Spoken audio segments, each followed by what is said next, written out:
Welcome, everybody, to Bird's Nest Stadium in beautiful Georgetown, Kentucky. Week 10 of the high school football season, and we've got Battle of Giants tonight on the Bird's Nest Broadcasting Network. It is Ballard from Louisville coming to town as the number 3 ranked team in Class 6A with a record of 7-1, going up against your 7-1 Scott County Cardinals, ranked 6th in the most recent poll in Class 5A. Big game for playoff positioning as far as the RPI rankings in the KHSAA. We'll get to the specifics of that later on and how the early rounds of the playoffs are going to go. I'm Cal Oakes along with Sam Sutton. And Sam, it's a big spot for the Cards. They don't duck away from these kind of matchups. They've already played Franklin County, Bryan Station, Dunbar outside of the district. And then, of course, they had the battle with Douglas.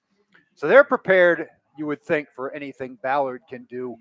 Last year, good game in Louisville. Scott County had a chance to win it down the stretch. It was a 24-21 win for the Bruins. What can the Cards do to flip the script tonight? Well, the same thing that they do we talk about every week is take care of the football, don't get behind the chains and play stout defense, which Coach Monty's unit has done all year. And like you mentioned with a strength of schedule Scott County's played, Scott County's always had that strength of schedule. I think that prepares them for the playoffs, and it shows during playoffs with all the deep runs they've had in the last 10, 15 years.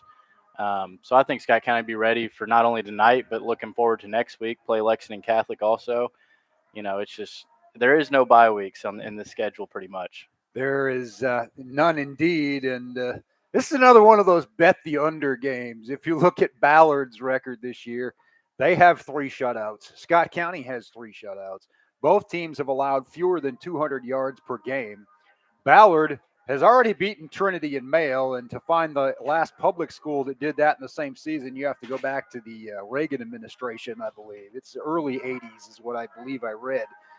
That doesn't happen very often. This is a team that is athletic and tough and hard-nosed, and all their wins, they have allowed single-digit points. Manual is the only team to beat them, whereas on the Scott County side, of course, the 41-0 loss to Douglas is the outlier, but they have dominated every other team defensively. Is going to the center of the field. Looks like Logan Jones will be alone tonight with Coach McKee in the captaincy for Scott County, and the Ballard captains meeting them at the 50-yard line.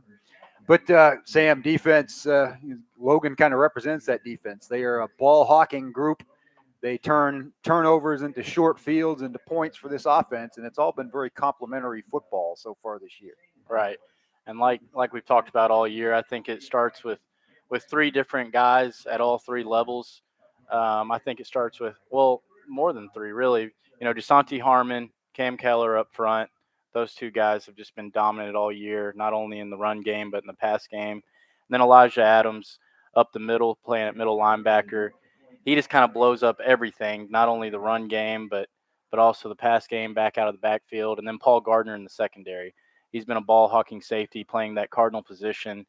In a pass offense, he's out there playing safety, doing his job. And then in run defense, he's out there playing outside linebacker. But, yeah, I think tonight's keys is keeping the ball in front. I think Ballard likes to try to play action and hit deep shots. I think Scott County's defense will do fine in the secondary, keeping the ball in front. Coach Monty's going to want to play man-to-man, single coverage, but he'll also go into that cover 4 and keep that ball in front, and then try to get to the quarterback, blitz guys.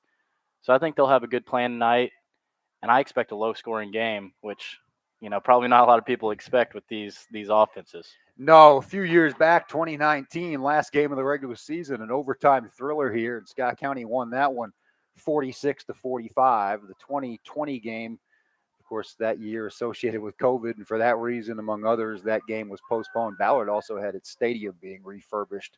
That might have actually been 2019 when that happened, but the series took a break until last year when SC went over there. There have been some great battles, and we expect nothing less tonight as the teams are about to take the field. It is homecoming for the Cardinals. They had their homecoming court before the game. And definitely going to be a decided advantage spectator-wise and fan support-wise for the Cardinals, as not a lot of people have made the trip up 64 looking at the other side. Yeah, I don't know. Normally Ballard has great fan support, and not only football, but especially in basketball. That's been a long time rival of Scott County in basketball, but also in baseball they have a great program. But on this Scott County side, it's pretty much packed as normal. People in Scott County love their Scott County football, so it's great to see a pretty much packed house for every Friday night here. It's going to be a good run of home games. Scott County's been away for a few weeks, but we're going to settle in for 3 in a row. Next Friday night, final game of the regular season, the Cards will host another big one, the number 1 team in Class 4A. Lexington Catholic's going to come in here, and that was a thriller last year. Came down to a missed field goal in the closing seconds as Scott County couldn't quite close it out. And then they have already clinched, have the Cardinals the number 2 seed in the District 6, which means they will host the number 3 seed from District 5 in 2 weeks in the first round of the playoffs. That is still to be determined. It is leaning toward it will probably be Cooper. If they can pull the upset, if Cooper can pull the upset on Highlands tonight, there'll be a 3-way tie up there. And as we were saying off the air, I don't know if they go to RPI, rock, scissors, paper, a 3-way coin flip, if they play darts or what they do. But they will have to break that tie. But certainly we will keep an eye on that score. This game and next week really beneficial, Sam, for the RPI because you want to continue. The winning percentage is good and the strength of schedule is good, but you want to keep that winning percentage up there, be in that top 5 or 6, and maybe have a chance to host the game in round 3 if you get there. Right. Like you're saying, it's great for the RPI and strength of schedule. And obviously, Scott County wants to win both games and head into the playoffs with great momentum, but it is the regular season. So I think it's great that Scott County's playing this type of competition right now. Even if you go 0-2 in these games, I think it prepares you for the playoffs because your season doesn't end this week or next week. You know what I'm saying? So I think it's great for Scott County to play these type of teams. And it's a better feeling than last year. I mean, and Coach McKee's been quite honest about it. You really hate to play these games and even go through the first week of the playoffs thinking that you might have to go to Douglas in week 2. If you play them in the state championship game in December, then great. All bets are off, and you're thrilled to get there, and you'll take your best shot. But realistically, if you've had the kind of season Scott County's had, you would like to be able to make a longer run, and the system that they have brought back this year should allow them to do that, or at least have a you should be rewarded for having a good year. And when 2 of the best teams in the state are in the same district, that's a little unfair the way it's been the past several years playing in the second round. So I think this is good, and getting the best teams deep into the playoffs is, I think, what's best for Kentucky high school football. Yeah, having 2 of your top 5 or 6 teams meet in the round of 16 just doesn't really cut it. Right. It was done for a lot of reasons. They thought they were cutting down at first, I think, on travel, and then when COVID hit, they were keeping things kind of local to try to cut down on that sort of thing. But Ballard will put the ball in the air, and we will be underway shortly as Scott County standing back at its own 3-yard line to return this kick. Logan Jones will watch it angle toward the sideline and go out of bounds, and that'll be a nice break for the Cards to start the game. See if Coach McKee makes him kick again. He definitely used to do that every time. He might just take the ball. What is it, at the 40 now? Yeah. Or is it at the 35? That's a good question. I think it's the 35.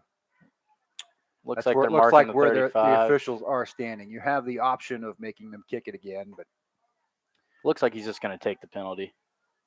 I think so. They're going to mark it on the right hash mark at the 35. Andrew Hickey, sophomore quarterback, will lead the offense onto the field. It's been a prolific year for Andrew. Only 1 interception in 8 games.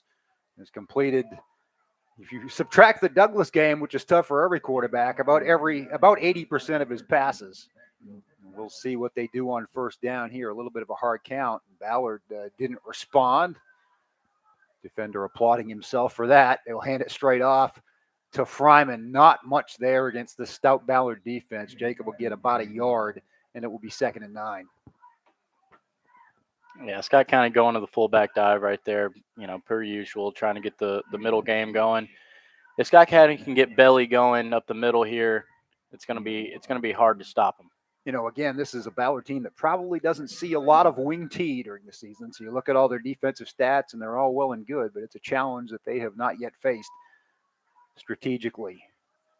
Hickey puts the ball on his hip. He finds his man at the 40, trying to break a tackle there and spinning free, but 3 Bruins converge at the 41 to knock down Thomas Fikert. It'll be 3rd and 3. They'll mark it at the 42. Yeah, that was a great play by Ballard's cornerback right there. Thomas Fikert was wide open coming across, but as soon as he caught it, he pretty much got hit by that corner. But Scott County gets it to 3rd and manageable right here. Yes, you got a lot of options here. You've got Fryman in the backfield, now in motion. They will go to Fryman, and he'll find a big hole. The ball's loose, though, and Ballard falls on it at the Scott County 48. Fryman had the first down by a bunch and was thinking of turning it upfield, and just ball security betrayed him there. Yeah, there was a huge gap right there for Fryman to get through on about 3rd and 4, and safety came up and popped him, put his helmet right on the ball, made Fryman fumble right there. Gavin Willis recovers the fumble for Ballard, and they will go to work with a short field at the Cardinals 48. That's a tough break for the Cardinals, but this is where this defense needs to stand up right here. You're putting your defense in a tough spot early, but they have shown that they can handle tough spots. They have pushed a lot of good teams and good offenses backward. We'll see what they do here. Coming at you in a 3-4. Not much room there. Is a nice ankle tackle, holding on and not letting go for Scott County. Great tackle there by Jacob Blair, filling a hole right there. Gain of 1 for the Bruins, who will kind of like the Cardinals. They'll mix it up with the backfield. They have a quarterback in Tristan Hawkins, who is another one of those all-purpose pistol type of quarterbacks. He's a threat to run, throw, but he's got a bunch of backs that he can hand it off to. Looks like early Scott County's going to the man-to-man coverage, but a little sagging off, playing a good 7 yards off each receiver. Empty backfield and trips right. Ballard will go rather left, and they will go that way. There is good room past the marker as the Bruins will have a first down to the 37. Nice quick throw, and he made the first man miss. Yeah, Ballard took advantage of that soft coverage right there, just flipping it out to a playmaker and letting him run with it. So Ballard's showing early that they are not afraid to air it out here. And like we talked about earlier, I think Scott County is kind of expecting deep shots from Ballard, and that's why they're playing off the ball so far. But Ballard says, all right, you're going to give us 8-10 yards. We'll take it real quick. Just flip it out to a playmaker. Similar to what Douglas did. They kind of had to nickel and dime their way down the field. We hope that's not the case tonight for Scott County. But there's another throw over the middle completed by Hawkins to Jaden Minkins for a first down at the 24, and the Bruins are on the move. Yeah, that was a great catch right there by Minkins. Minkins knew he was probably going to get popped, and he heard the footsteps and held on anyway, and Hawkins made a perfect throw right on the money.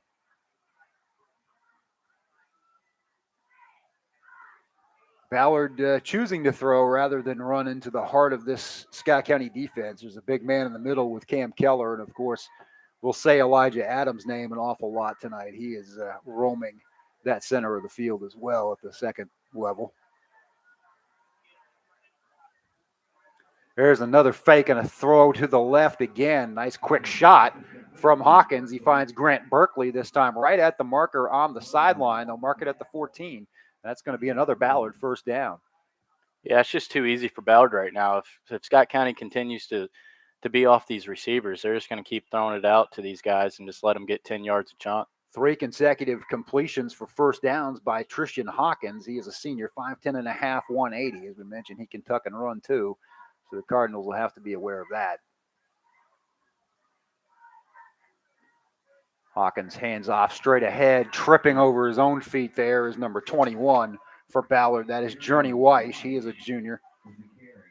Weish only gained a couple, so that's a break for the Cards. 2nd and 8 at the 12. So far, it's been run to keep the Cards honest and then strike through the air. 3 completions for 10 or more have moved the Bruins into the red zone.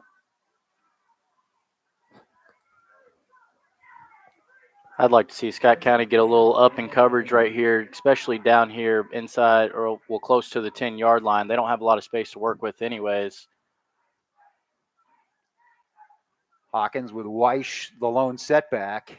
He will hand it off to Weish again, and that was read like a book for a loss of a yard. Salua Cardinals in the backfield.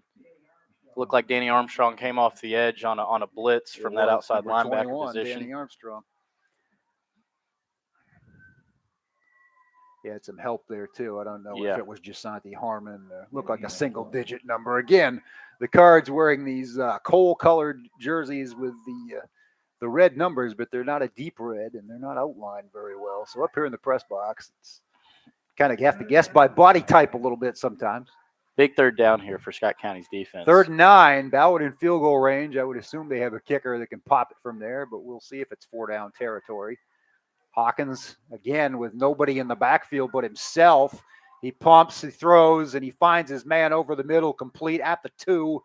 Inside the 2, it will be a 1st down and goal for Ballard.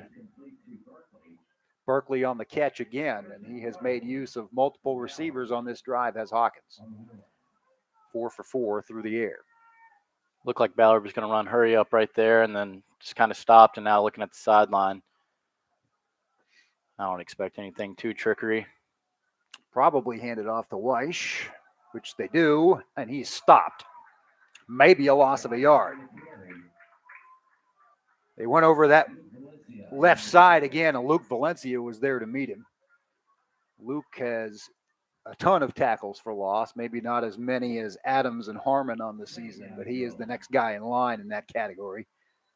And Hawkins was going to try to quickly keep it himself, and I think the Scott County defense called a timeout, or what do we get? I think it might be a false start. That would even be more beneficial for the Cards. It is it's a dead ball encroachment. So half the distance, that'll take away that loss and move it back to the 1-yard line.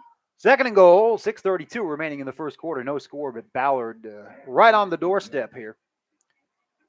If I'm Scott County, I'm going to sell out 100% on this run right here. If they throw it on me on the 1-yard line, then so be it. But I would sell out on this run right here. You got to take away something when they're this close to the goal line. Mm-hmm. Ooh, that's a false start. Movement all over the place, and this time I think maybe it was Ballard. The way they're backing up, they seem to know it was them. So that is a break. It'll move it back to the 6.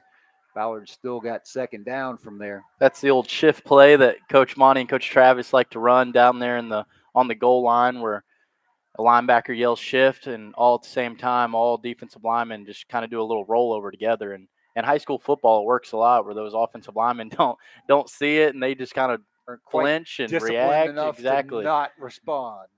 So that was a great job by Scott County's defense to get it to a little manageable for themselves. Especially if you're playing a team out of your district that you don't see a lot. Right. Weish to the left side, gets hit once, hit twice.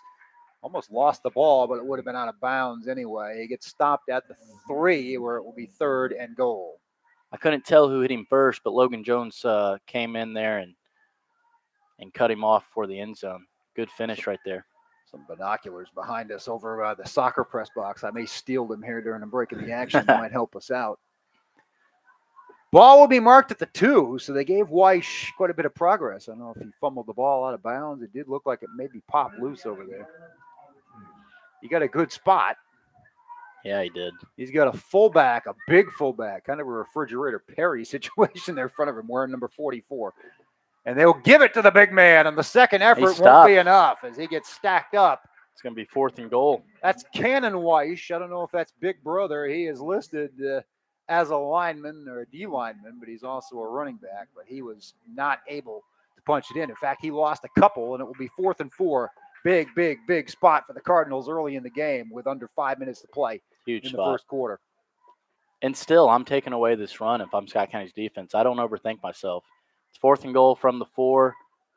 Take away that, and if they do try to play action and pass on you, maybe your run defense can get to him in the backfield. Your pressure can get to him where he throws it away or you get a sack.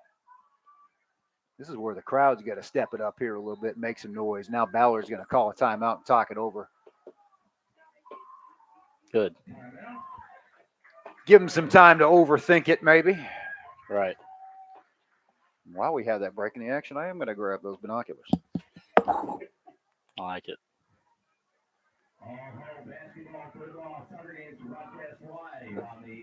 I'm not so sure. Community property here in the press box at Bird's Nest Stadium, the A-frame. I don't know if the NFHS is working, Cal. No, boy, are we getting messages that it's not? It is. I have received a text and saw All something right. on Well, Twitter. I will send a text to my man on the scene. We have a new/old director, as James Scoggin is joining us tonight. NFHS sound not working? I don't even know who the whole broadcast is. There's a throw to the end zone and pushed out of I don't bounds think at he the got 1. I think he got pushed out at the 1. They're marking him out at the 1. What a stop Who by the pushed Cardinals. him out there? It's somebody very calmly walking over here. Goal line stand for the Cardinals.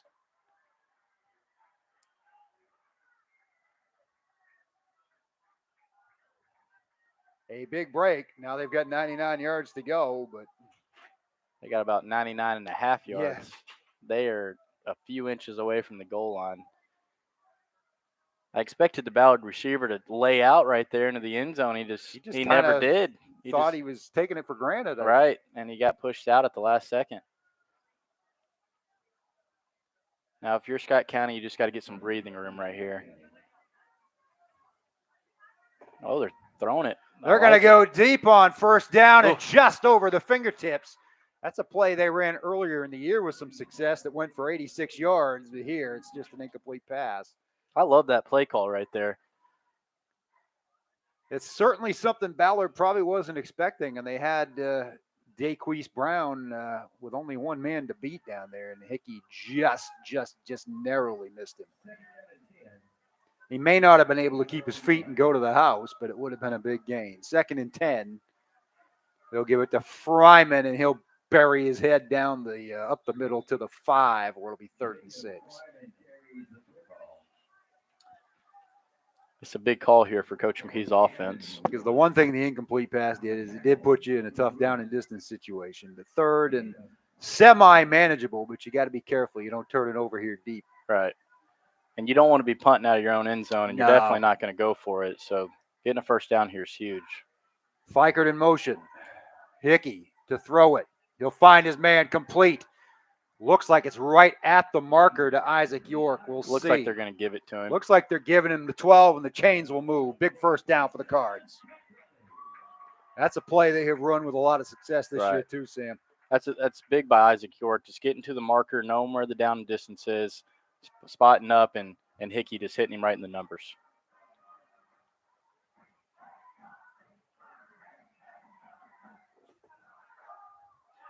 Ellis got they run a reverse. They've got room at the 25. Another first down as Ellis Hughley, little end around on the left side toward his own sideline before he's knocked down. Right. That was the first time they've ran sweep tonight, and it worked beautifully.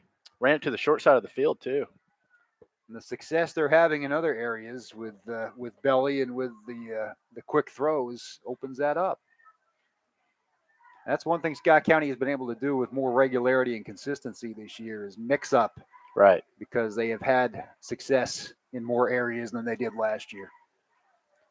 Here's the run off tackle. Hughley gets stacked up. If they give him his forward progress, he might get a couple. Yeah, that guard just never really got out there, and Ellis kind of ended up almost being in front of him, and maybe a gain of 1. If he lets that guard and lead blocker get out there, he had 2 guys. He just pretty much ran right by him. 2nd and 9, they'll give him the benefit of the doubt and say a yard.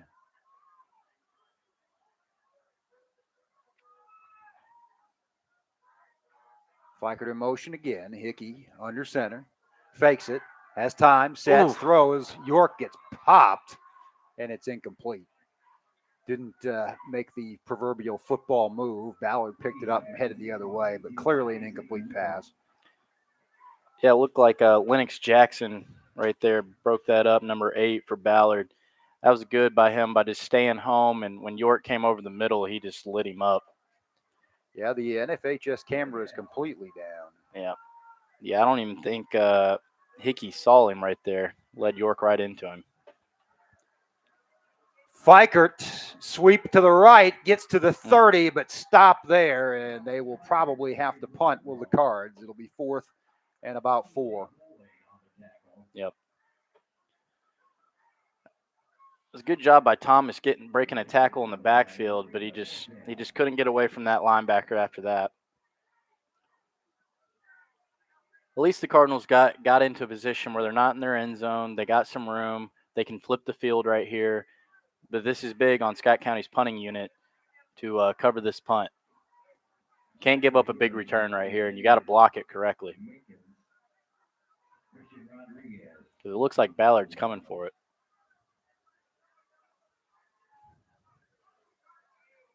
They do have 9 now, make it 8 on the line of scrimmage, and now the play will be whistled dead. We've got a flag. Looks like delay game. Mm-hmm.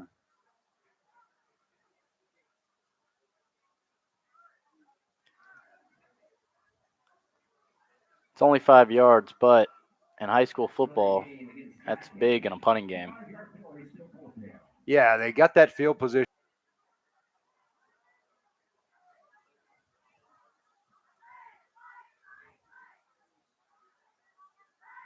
Rodriguez standing at his own 16. Oh. He gets it away. Little anxious moment there. Fair caught at the Ballard 35 with 52.9 seconds remaining in the first quarter of a scoreless game. We thank you for joining us. Hope you have found us on the audio link at least as we try to work through some issues on NFHS. Yeah, that was a great play by Christian Rodriguez. I mean, yeah, that could have been a bad situation, but Rodriguez, sometimes an advantage to have a punter back there who's 275 on a good day. For those of you that couldn't see it, there was a Ballard guy that just came free to block it, and Rodriguez kind of just faked him out, took a sidestep, and then got rid of it. I thought he might run it for a minute, but then there was another Ballard guy that came up. I don't think we want to see that.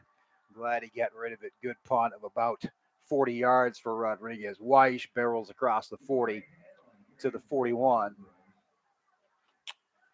Gain of about 5 for the Bruins on first down as time is ticking down to the final 30 seconds of a scoreless opening period. Scott County and Ballard. Cal Oaks, Sam Sutton, thank you for joining us.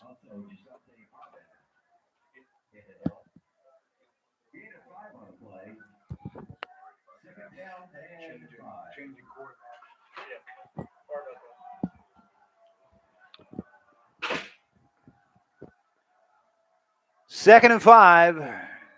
Shotgun snap to Hawkins, who has to get rid of it and overthrows his man on the sideline. Good pressure coming in. Big Cam Keller. Scott County. You see it, double sevens coming at you. You have to get rid of it in a hurry to avoid being knocked on your butt.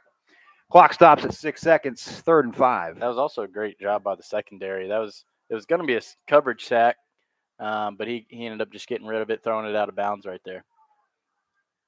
So Scott County's defense held tough on the first drive. Goal line stand, pushed a receiver out the 1-yard line. We're still not 100% sure who did it. Even the statisticians texted me saying, who pushed that guy out of there? I wish you knew. These uniforms, man. 3rd and 5, low snap. Hawkins picks it up, keeps it up the middle, and slides short of the first down. Gave himself up at the 43, and Ballard will have to punt. He might have had room if he could have juked the guy. I think he saw Harmon, and he saw Keller, and he saw his life flash before his eyes, I think. I guess so, but, I mean, he's an athletic guy, and, 3rd and 5, and he has room, and just kind of slid down for a gain of 1. That's an odd play right there, unless he just – I don't know. He had room to at least make an effort to lunge. Right. That was an odd play by Ballard's quarterback, Tristan Hawkins. Tristan Hawkins.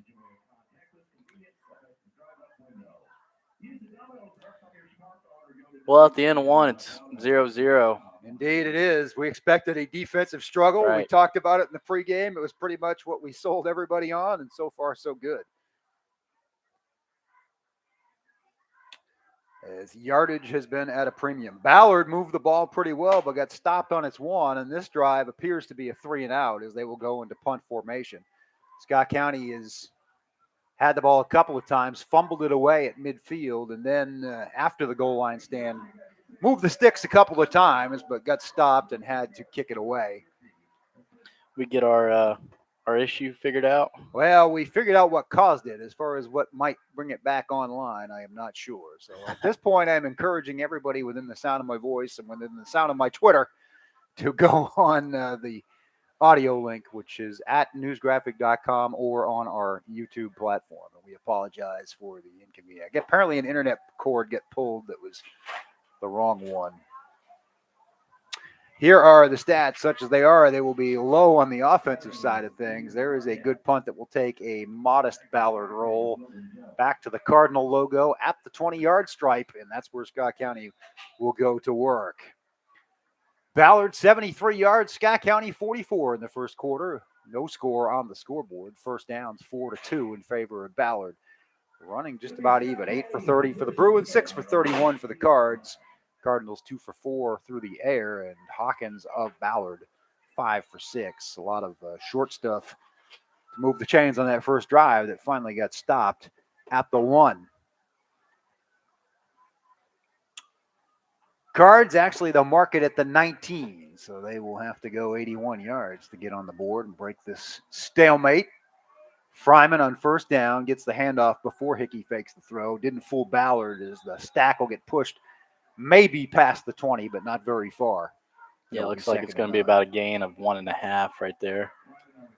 Again, in a game like this, I don't mind that. Right. You like to keep it in second and less than 10, and sometimes you just got to soften up the belly of that defense. Exactly. The more you can attack that belly, the more it's going to soften up. And that's the play that has to go for Scott County's offense to be successful. They will run the sweep to the left. It is Hughley, but Ballard read it well and will stop him. Not much of a gain there, maybe another yard to make it 3rd and 8. Yeah, Ballard did a good job of stretching that out to where he really just didn't have any running lanes right there. He tried to cut it up, and there was just about 3 Ballard guys waiting on him. We thought he might have a little running room when he got through the backfield. It just closed up real quick. Very athletic defense from Ballard. Hickey's had pretty good time to throw so far. This is an obvious passing situation, so we'll see. He's got a guy coming from the blind side, strip sack. Ballard's going to take it to the house.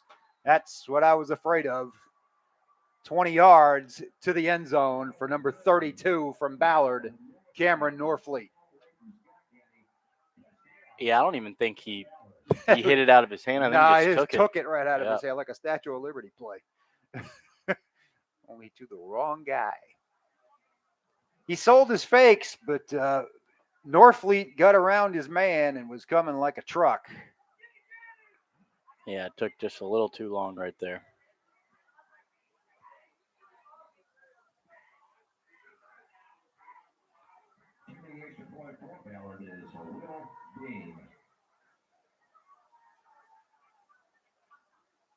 Snap mishandled. And it's blocked by Scott County. Paul Gardner. Gardner does a lot for this team on defense. He's had 5 takeaways on the season, blocks his share of kicks as well, and gets another one here. In a game like this, Cal, especially how low scoring we expect it to be, giving up a defensive touchdown is just so tough to come back from. I mean, obviously, Scott County's got a ton of time, and they can easily do it. But just obviously, it's not something you want to do. No, you don't want to get in it because, again, Scott County's offense, it's dependent on kind of controlling the tempo of the game. Right. This is not a team like Bryan Station that you could fall behind 20-0 and come back and win, more than likely.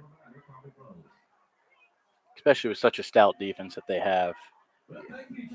But you're still within 1 score, and especially with Paul Gardner blocking that kick right there, a touchdown and an extra point gives you the lead. I don't know, Coach. I'm trying to fix it. I don't know. I'm trying to fix it. Sounds like NFHS is back. So we appreciate those of you for hanging in there with us. It's good. So we'll kind of summarize things for people that are just joining us.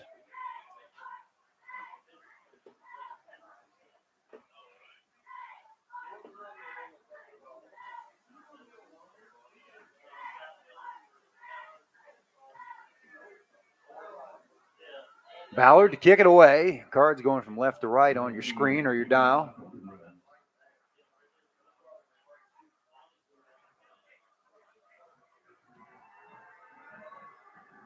Ballard kicks it deep to the 5. Cards setting up a return. No farther than the 20, however, as good coverage by the Bruins stops it there. Queese Brown on Yep, the that's return. Queese, number 23. Cards will start at the 22. Need some first downs here. They got a couple in a really adverse situation from their own, inside their own 1 yard line earlier in the game. They just loaded up.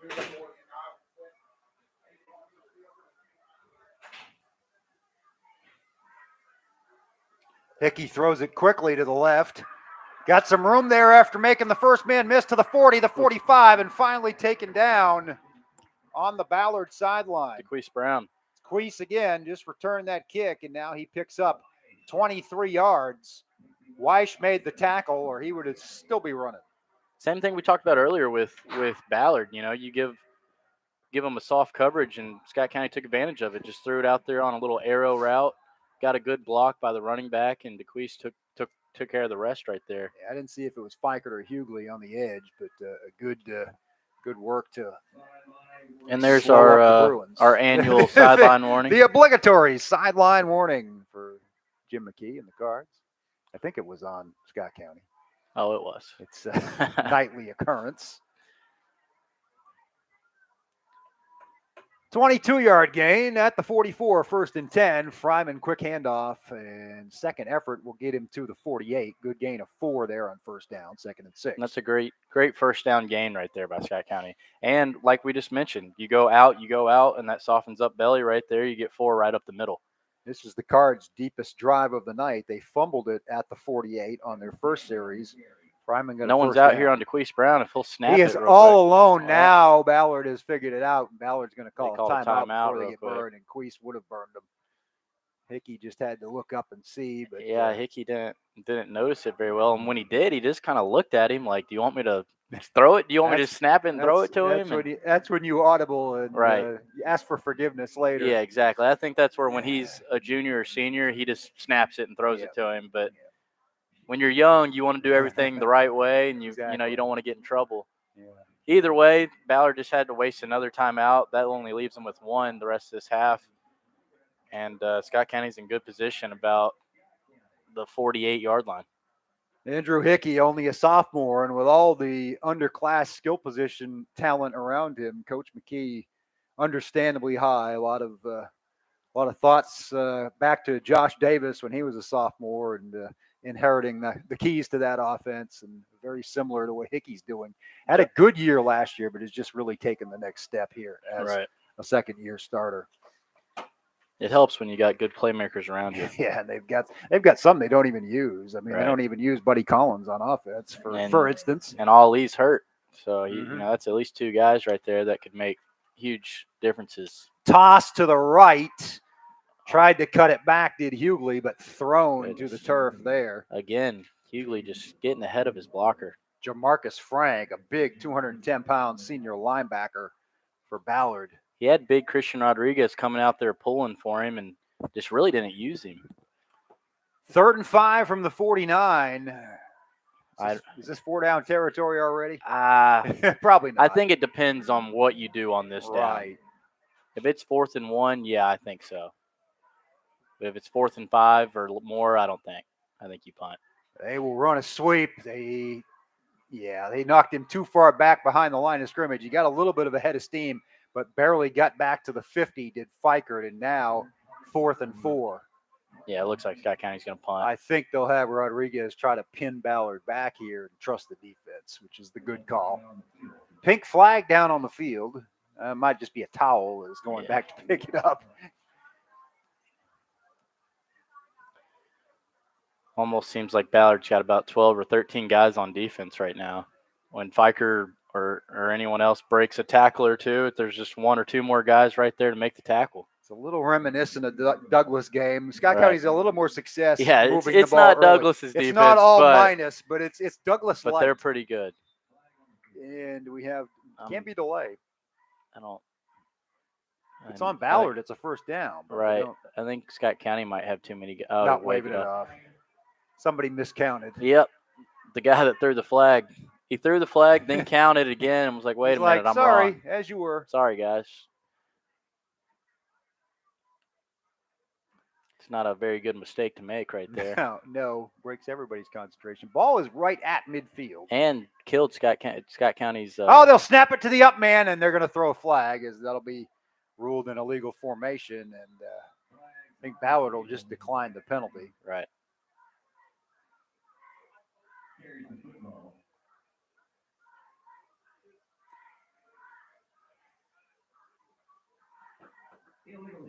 Illegal shift.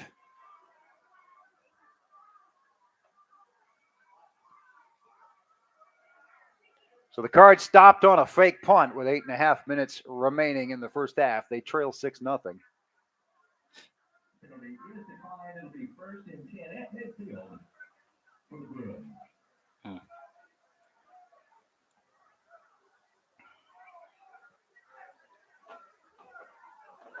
So Ballard's offense goes back to work. Tristan Hawkins, 5 for 6 on that opening drive, and then they went 3 and out.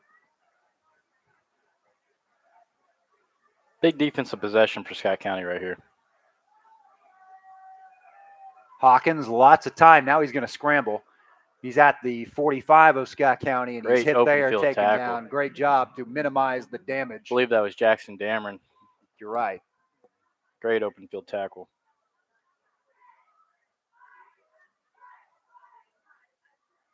Yeah, that's who it was. Number Indeed, 14. Number 14. Coming up from the safety position.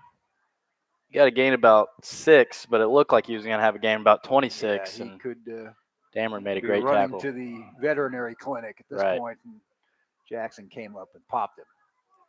Second and a short 5.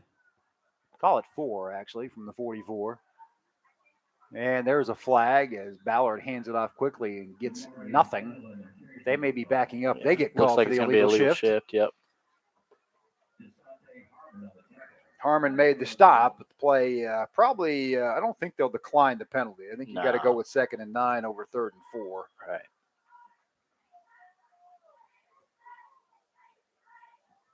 $7:40 to play in the second quarter. Ballard leads Scott County 6-0. Cal Oaks along with Sam Sutton. James Scoggin back with us in the director's booth and down on the field.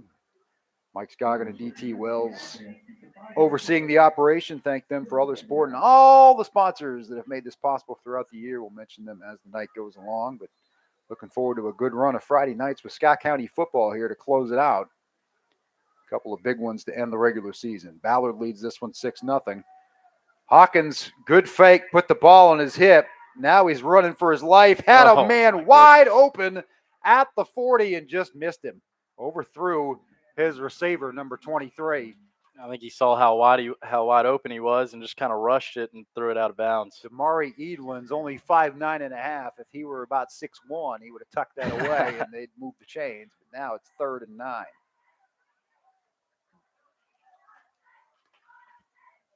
Yeah, they were trying to go with the bootleg out here to the right side of the field, and it's kind of a broken play. Scott County played it well. He reversed field, and the outside receiver defensive back came up to try to make the tackle on the quarterback and left his guy wide open. Another big spot for the Scott County defense. Quick snap. That's going to be another penalty on Ballard. That's a free play for the Scott County defense. Incomplete. Well, now that it may be offsetting because they may have held the receiver over there. We'll see. 2 penalties in 2 different spots seem to indicate 2 different things here, and it may just be a wash. Replay 3rd down. That would be your best hope, I think, for Scott County at this point. They'll set the ball down.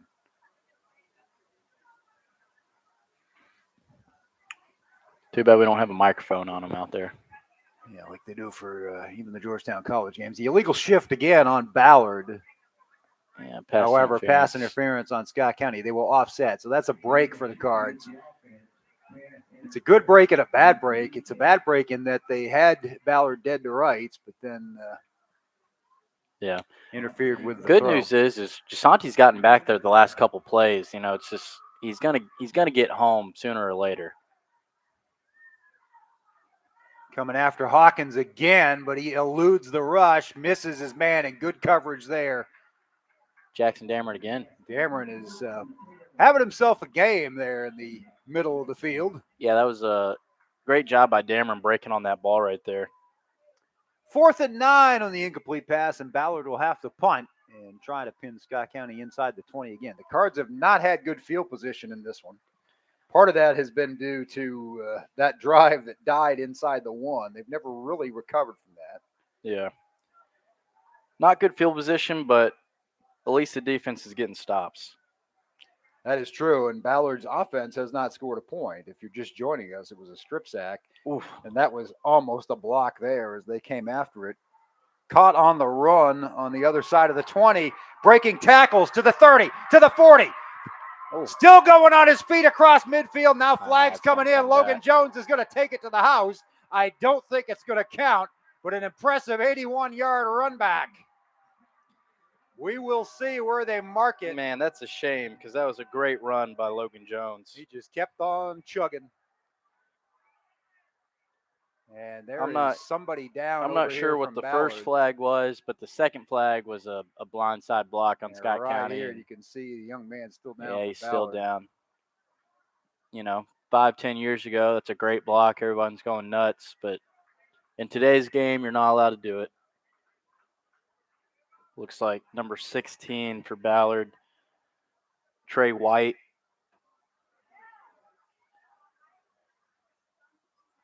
Shaking up on the play. Hopefully, just got the wind knocked out of him. Maybe his bell rung a little bit, but I couldn't tell who made the block on him. But that's exactly what they called, was a blindside block. Right now it's marked at the 43. They're going to march it back. Yeah. From the spot. So it'll be at the 28. So pretty much where Logan caught the ball. He caught it around the 20. I had it unofficially an 81-yard touchdown that just got called back. No, you're right. It's a nice effort though, and he got away from the first man, and then the second one got his jersey at about the 30, and he squirted away from that, and he was gone. That's the sad part, is that the block didn't. Yeah, really I don't think it really needed to happen. That's what I was about to say. I think Logan was going to take it the distance no matter what. Now our concerns are for the young man. I can't tell if he's in a seated position or still lying down. He's kind of lying on his back. And that's just where football's gone. I graduated in 2018, and I had a few of those on my highlight tape. You know what I'm saying? So, it's only been in the last few years they've outlawed that block. And obviously it was outlawed, but I don't think that was a dirty block by any means by the Scott County guy. Just can't do it anymore. Can't blindside block anybody. And there may be a delay here, as there certainly looks like they're immobilizing him as best they can.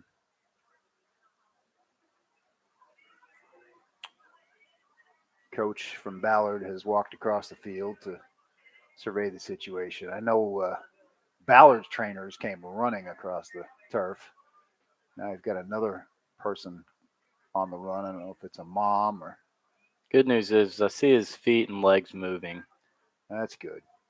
They kind of just, in this situation, we know they take every precaution at this stage in 2022. A lot of times it looks worse than it is because they're just trying to minimize any further damage. Right. And don't want to take any chances. Obviously, he's in our prayers and thoughts, and we hope he's okay. Big D, Mike Davis down there coaching up the special teams. He's probably frustrated right now. Yeah, not very happy with whoever made that block. Because like you mentioned, it really didn't need to happen. Gone. He was going to score. It was around where Logan was, but I don't think he was going to catch him. No. He was probably about 5 yards away from him, but Logan was already past him.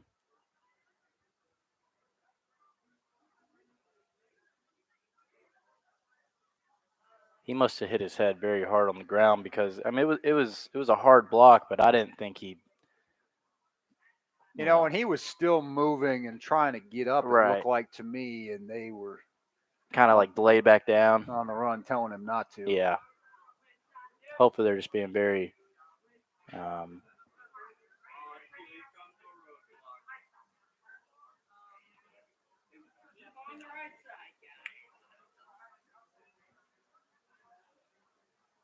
Big D still coaching him up for it.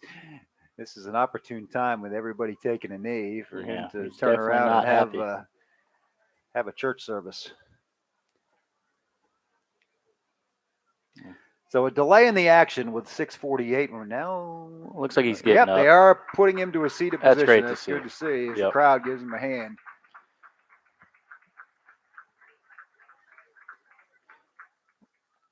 I think they were just being very cautious with I him. think they go through all the tests to make Right. sure it's not a neck situation. Exactly. And just there is a difference between the head and the neck, and he will Exactly. walk off. He's getting a lot of help. He's getting a lot of, maybe, my guess is he might have got a concussion, maybe knocked out right there. Trey White, a senior receiver, 5'11", 170. Yeah, he's very slow to get off. Fair to say. But at least he's walking. That's, he is not going to be rejoining the game anytime soon, but our best wishes there is exactly. You don't want to see anybody get hurt at any time, but especially this stage of the season. Everybody's gearing up for postseason and wanting to be at their best for the games when they matter most.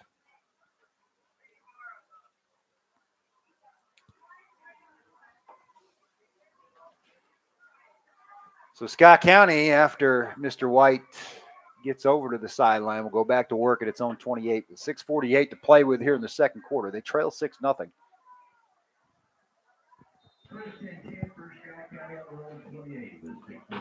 Andrew Hickey under center. He's got Jacob Fryman in the backfield. He will throw. Play action. Has his man deep. Queese was getting held, turned around looking for the flag instead of kept running, and it falls incomplete. Yeah, he didn't get it either. No, he did not. He definitely looked like the jersey got jerked around a little bit. I mean, Queese did a couple circles out there trying to run a post route. I don't think that's part of the route. I think a couple of times tonight, Scott County has established that Queese can get downfield ahead of Ballard and maybe make something happen. So that's something to keep an eye on. Yeah, not only did they not call a pass interference, they called it on Scott County. They called holding on Scott County. So it's going to be 1st and 20. That's a tough break right there. That's a rough exchange because I think the Cardinals are hoping it was going to be 5 and a first down the other way, at the very least, if not 15. And instead, it's 1st and long. And we have said many, many, many times, it's not a situation the Cards can afford to be in. Nope. They just ran it up the middle. He sold the fake to Fikert. Nobody bought it except for me for about half a second. Thomas was all alone, but they gave it to Fryman, and he picked up 3, maybe. No, he got back to the line of scrimmage, and that was it. Sorry. See, and that's the bad part about being behind is, on 1st and 10, that's fine, but on 1st and 20, it's not. They did give it to Fikert on that one. Time, the second man through was Thomas Fikert off right tackle with 29. Good yardage there to make it 3rd and manageable at 9 yards to go. 6 minutes midway through the second quarter. Scott County chasing Ballard here, down 6-0. The only points came off a defensive touchdown, and we sold the defenses before the game, and they have not disappointed. Hickey, quick throw, has his man. Can he cut inside? Yes, first down at the 40. Is that Queese? Yes, sir. Queese Brown makes the catch, and he's been a favorite target tonight, along with Isaac York, and a favorite target really the whole second half of this regular season. Yeah, Queese just ran a simple little hitch right there, caught it about 6 yards, and got upfield for another 4 for a first down. Queese wearing those long pink sleeves going to help us a little bit tonight identify him. He's split out to the right now. Single coverage with Jaden Minkins. If they keep single covering him out here, I'm not sure there's any one guy even on this team that can cover him. Right.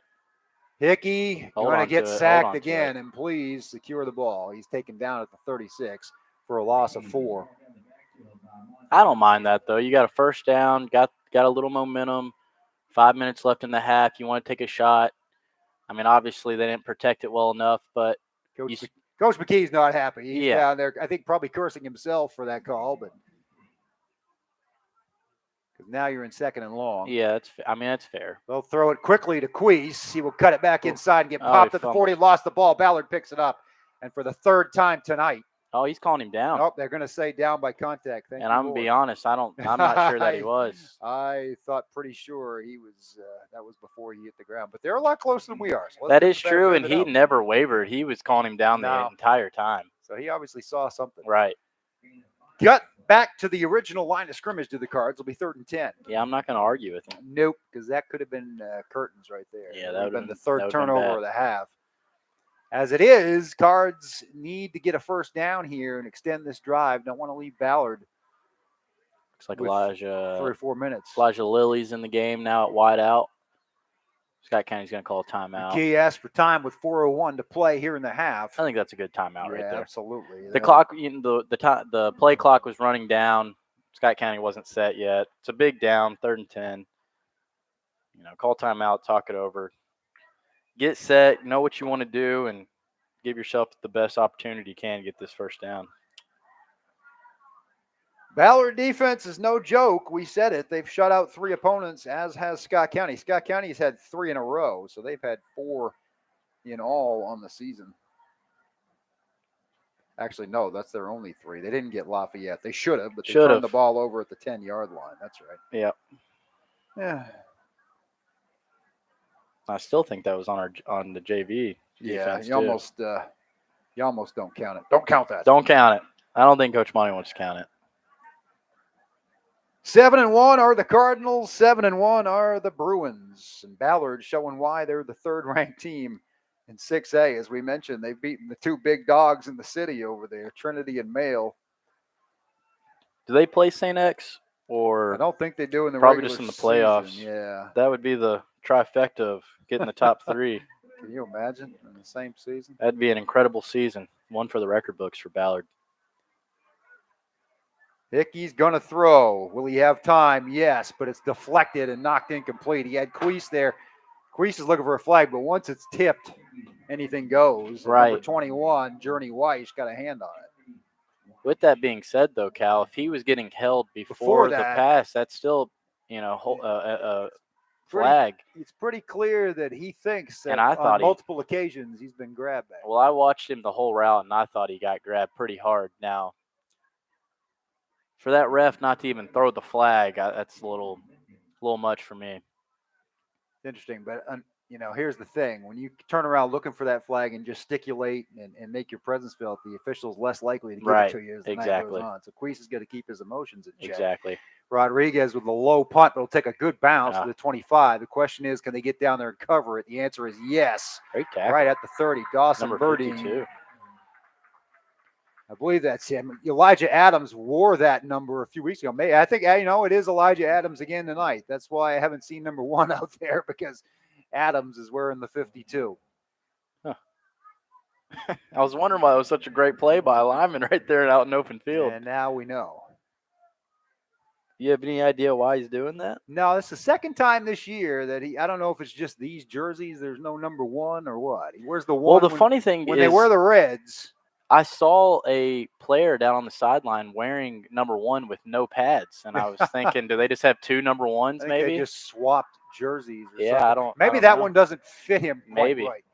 Speaking of big guys who struggle to find uniforms to fit them, Cam Keller comes in and rips down the ball carrier for a loss. Yeah, great play. Just whipped the guy in front of him, got the tackle in the backfield for a loss about 1 or 2 right there. 300-pound Cam has had himself a fantastic senior season, and on top of that, getting it done in the classroom with that award at the Great Crossing game earlier this year for his academics. Clock running down near 3 minutes right here. This, again, huge drive for Scott County's defense. Hawkins rolls to his left, has a man out here on the Scott County sideline, complete for a first down, and stepping out of bounds at the 41 is Minkins. They got to start throwing something for Jasonte Harmon. He is getting tackled on every play. That's one way to handle him. The junior who has an offer from Southeast Missouri, and the offers are coming in fast and furious for this defense. Buddy Collins gets offered by Louisville a couple of weeks ago. There's some playmakers. Right.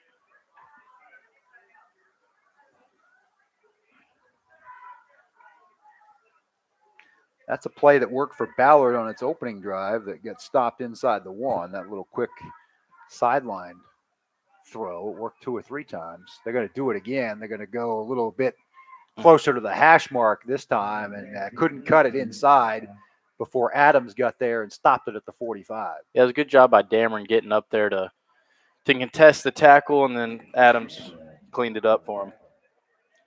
Gain of 4, it'll be 2nd and 6, 2:44 and running here in the second quarter. 6-0 Ballard, fast-moving first half. If Scott County's defense can hold this to 6-0 going into halftime, you got to feel good about yourself. Absolutely. You're looking at, again, the third-ranked team in 6A. You've held their offense scoreless. Yeah, not only that, you've also had 2 turnovers. Their offense hasn't scored on you. Hawkins keeps it, holds the ball out there like a loaf of bread, and finally goes down at the 50. I don't know. I guess they're going to mark him short. This line judge is coming in and marking him right at the 50. So it'll be 3rd and a yard. A couple of times tonight, Hawkins has given himself up right. short of the stick. And sometimes you got to go for it. I'm not sure that he craves contact too much. I don't think so. I think it's one of those cases where Ballard's putting a guy back there who's shifty and can put the ball accurately on the money on those little out routes. Oh, yeah. Oh, Luke Valencia up the middle. Valencia with the TFL. What a tackle by Luke Valencia. The man has a nose for the ball. He came off the edge like a bullet out of a gun. Speaking of D1 guys on the defense, potentially, he's got an unofficial visit coming up, the University of Pennsylvania. We're talking Ivy League there for Big LV, and that's going to be a timeout. Scott County is the huge play to stop Ballard here with 1:32 to go in the half. What a play by Luke Valencia. Not only is that fourth down, but now they got a punt. Yep. It went from 3rd and probably not even a yard to just Luke just obliterating a guy in the backfield right there. Incredible play by Valencia. It was 3rd and 1. Now it's 4th and 4. Yeah, I thought the quarterback was going to keep it. Now, if he does keep it, he's got so much room out there. But I think Luke got in the backfield so quick that he didn't even have the option. He kind of, as soon as he handed it off, Luke just blew up the running back. 1:32 remaining in the half. Cards use their second timeout. See if the Cardinals can get after this punt right here. Coach D is still coaching them up hard.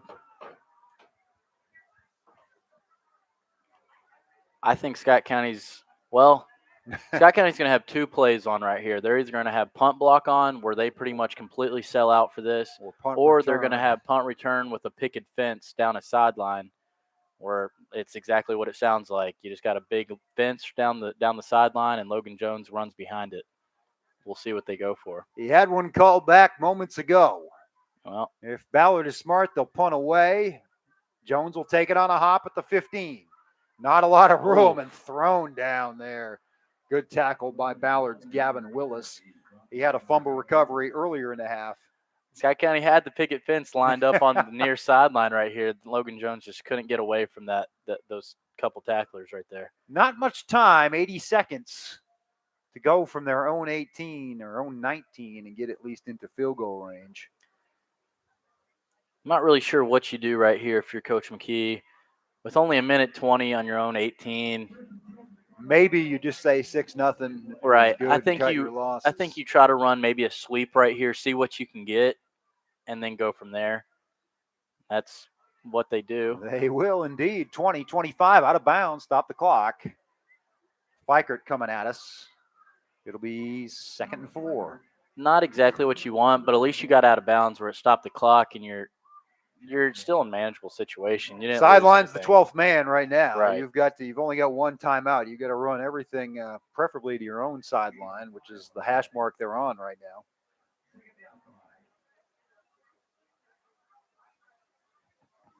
They've got Queese Brown again. Now they'll throw. Oh, they're going to run the hook and ladder. Here they go. 30, Fikert. 40, 50. Out of bounds on the other side of midfield in Ballard territory. I believe that was Thomas Fikert. Yep, that's Fikert on the hitch and pitch. I thought they might run that. Coach McKee likes to go that in short time periods because, again, in our offense, we don't just run 4 verticals out there, and that's a good way to get chunk yardage. That was a great job by Queese Brown on the pitch because that's such an underrated thing to do right there with a guy coming full speed. Running the fade out here to Queese. Queese had his hands on it, and there's the flag he's been asking Finally for got it. all Finally night. got it. There it is. He went down to the ground on a diving effort. Couldn't tell if it hit off his hands or the Ballard defender, but drew the flag, and that's going to move Scott County even closer with 1 minute remaining in this first half. 15 yards will move it. Looks like Ballard defenders down on the ground. So Scott County is inching into field goal territory with exactly a minute to play. Clock will stop. That gives Scott County an untimed timeout that they don't have to use. Obviously, we hope the Ballard defender's okay. But you got a minute to work with. The ball is marked at the 31-yard line. And you have, I believe, 2 timeouts. Is that correct? One timeout. One timeout. Well, at least you still got 1 timeout. And now you can still run your set. Obviously, you want to be hurried up and quick right here. But you don't just have to start slinging the ball. I don't expect a lot of belly right here, but I can see sweeps or a toss pitch. Yeah, again, toward the sideline and use it to your advantage. Right. But again, you don't want to lose yardage doing that. We've talked about Ballard's pursuit speed all night long. And you can still just go to Isaac York over the middle for a 10-yard gain right here. Again, you don't have to just throw go routes out here to Queese Brown or Elijah Lilly. And I'm all for it if they do. But you don't have to do it is what we're getting at. Still got plenty of time right here. The Ballard defender will get up and jog off Jaden Minkins. He's an important part of the defense. He is. So they are hopeful that he's all right. And offense. You got that right. He's caught a couple of balls already tonight. I think he just kind of got the wind knocked out of him because he got up in good spirits and jogged off. It's good to see for them. Sometimes if you land hard right on that solar plexus, it takes a while. Right. Ball is at the Ballard 31. Scott County has driven in short order from its own 19. See what they can do with a minute. They will run belly and get stuffed. And now you got to get up to the line or call a timeout or clock it, but you waste it down if you do that. Timeout. He's calling timeout with 50.8 seconds. They probably blew about 7 seconds there deciding what to do. I'm not sure about that call right there because now you got to waste your last timeout. For a game. That might be the one thing in the repertoire you don't really have the freedom to use. There. Right. I think he might have outthought himself right there, thinking they were going to be out wide because we were explaining what we were explaining, and they just weren't. Now you do have to try to maybe go to the sideline. Throw it to the sideline. And if you do go over the middle, you got to be quick with it. Know your down, know your distance. If you can get a first down, you can go up and clock it if you need to. Or maybe be aware if you see something with Queese and single coverage. Right. Go over the top. But you also got to make sure you're set. You can't have any false starts right here. You'd love to get something even if it's 3. They're not really in field goal range for Ian Stanley yet, but they're on the edge. And in that timeout right there, I would expect Coach McKee to call 2 plays right there, know what they're doing right here, and then get to the ball quick and run the second play. 2nd and 8. They will run the counter crisscross, and Hughley gets stacked up, and now you got to hurry. That second play that you called, you got to be ready to run it here. It's a loss back to the 30, 3rd and 9. Yep, and they have it. They have it in the – they're about to run. Hickey throws it deep down the left side. Jump ball. 2 Ballard defenders there to defend Q, and it's incomplete. 4th down. With 28 seconds left. Like you mentioned, not in field goal range yet. But if you can get a first down, I'm not sure Ian Stanley's leg, but that would get him to what? About 47. If they got the first down? Oh, you mean if they got the first down? That would get him to a 38. Yeah, that would get him in the 30 yards range. That might be worth a shot. Right.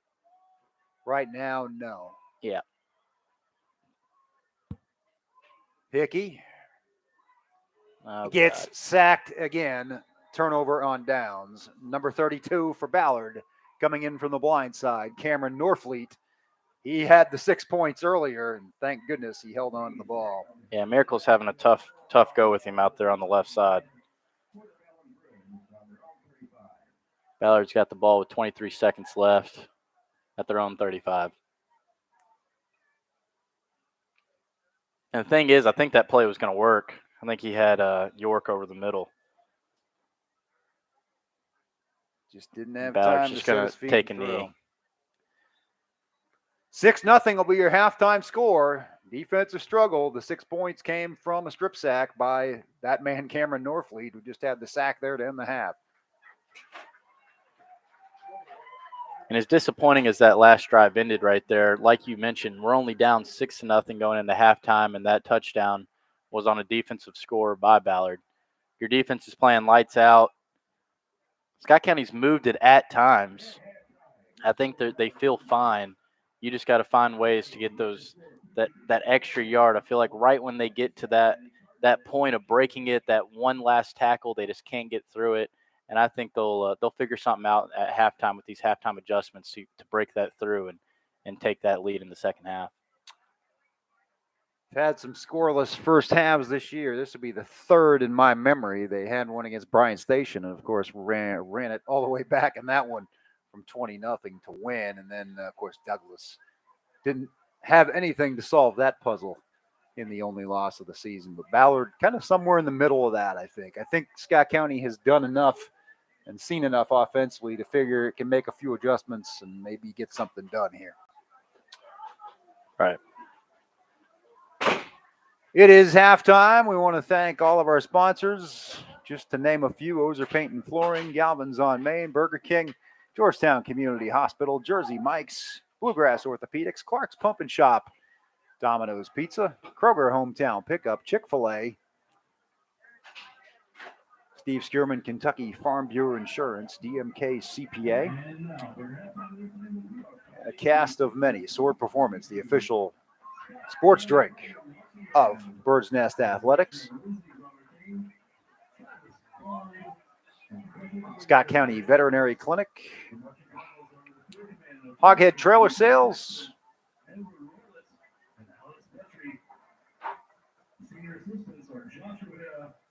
West Banco, Greens Toyota of Lexington, Toyota Manufacturing, Motor Manufacturing of Kentucky, and many, many, many more. Be sure to support them and tell them you appreciate their support of Bird's Nest Athletics. Oh, yeah, bring that. Get a halftime interview. Yeah. I met him at school today. Yeah. We will have a special guest here at halftime. As a young man's going to join us by the name of Kaz Clay. Kaz is, I believe I've been told he does some PA announcing. For the middle school. For middle school. Scott County Middle School.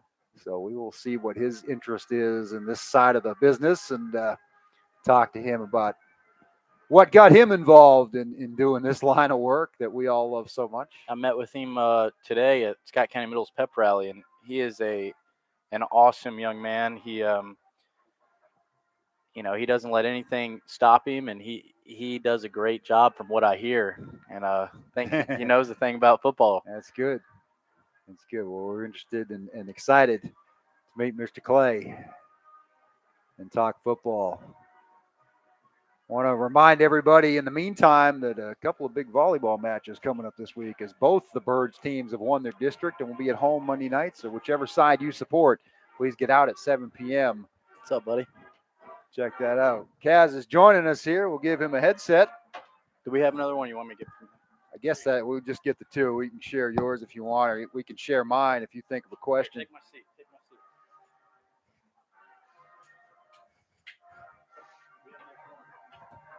I'm here with Kaz Clay. Kaz, tell us what do you do as far as Scott County football is concerned? I hear you work the mic at the middle school games? Yep, I work at the middle school games for the Cards, and I do all their stuff over there. I am big into sports. Obviously, I got into doing broadcasting. Matthew Lawrence, the guy that does all the ESPN stuff, 1300 around here. We actually met him, so that's kind of how I got started. And I was big into football, basketball, all that stuff.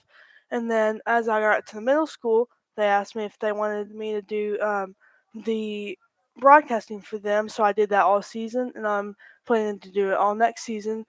And all that I'm in middle school, and from then on, continue my broadcasting career. Nice. Is football your favorite sport, or what kind of got you into sports originally? Mainly I when I was growing up, like when I was younger, I watched the Marinos over at Scott County. I watched Michael and I watched Malachi, and so that's kind of how I got started into sports. And then as I got to the middle school, I started broadcasting football, and so that's been very fun for me. But that's kind of how I got started. So you do like the PA announcing, you do play by play. What do you do over I there? do the play-by-play on NFHS for their channel. So I do that. I set up and have the video camera like you all do over here at the high school. Nice. Do you ever get nervous when you do that? Not really. No, it's pretty fun, isn't Yeah, it's fun. it? It's very enjoyable. Now, do you watch a lot of football at home, and do you kind of try to listen to broadcasters and see what they do and go with their style, or do you kind of create your own? Kind of both. Actually, one of my favorite announcers. It's not football, but I like Mike Breen. I think he's one of the best announcers there is. I kind of go off a lot of the different announcers, but I think taking like what they do is kind of good experience just to know what to do ahead of time. Based on like if you need different things to do, like different.